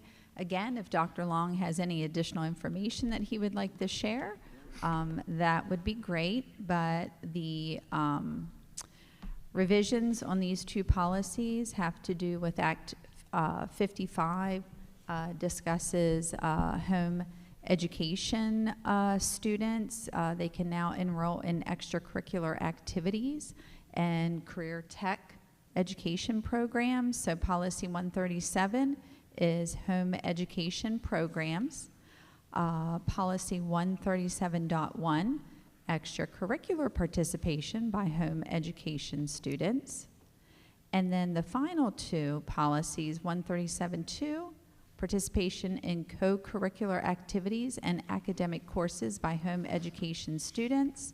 And then 137.3, participation in career and technical education programs by home education students. Again, a new policy. All of those revisions and the introduction of those two new policies have to do with Act 55.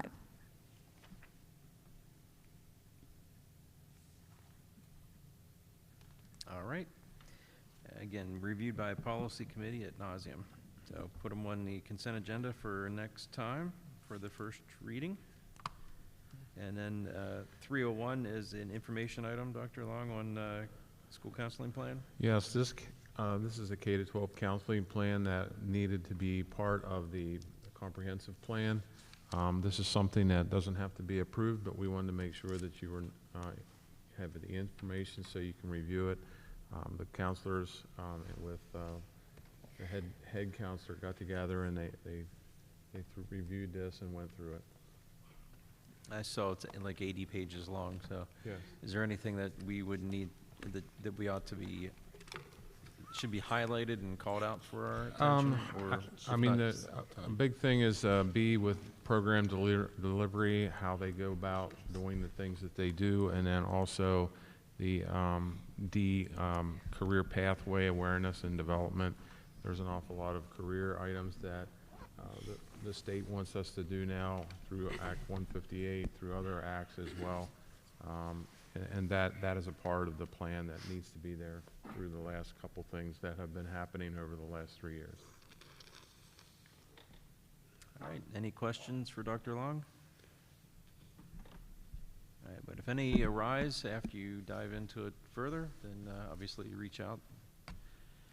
With that, then we'll just an announcement that the personnel items that we started at the beginning of the meeting in executive session, we didn't conclude, so we're going back into executive session to finish those. And with that, the meeting's adjourned. Thank you, everyone.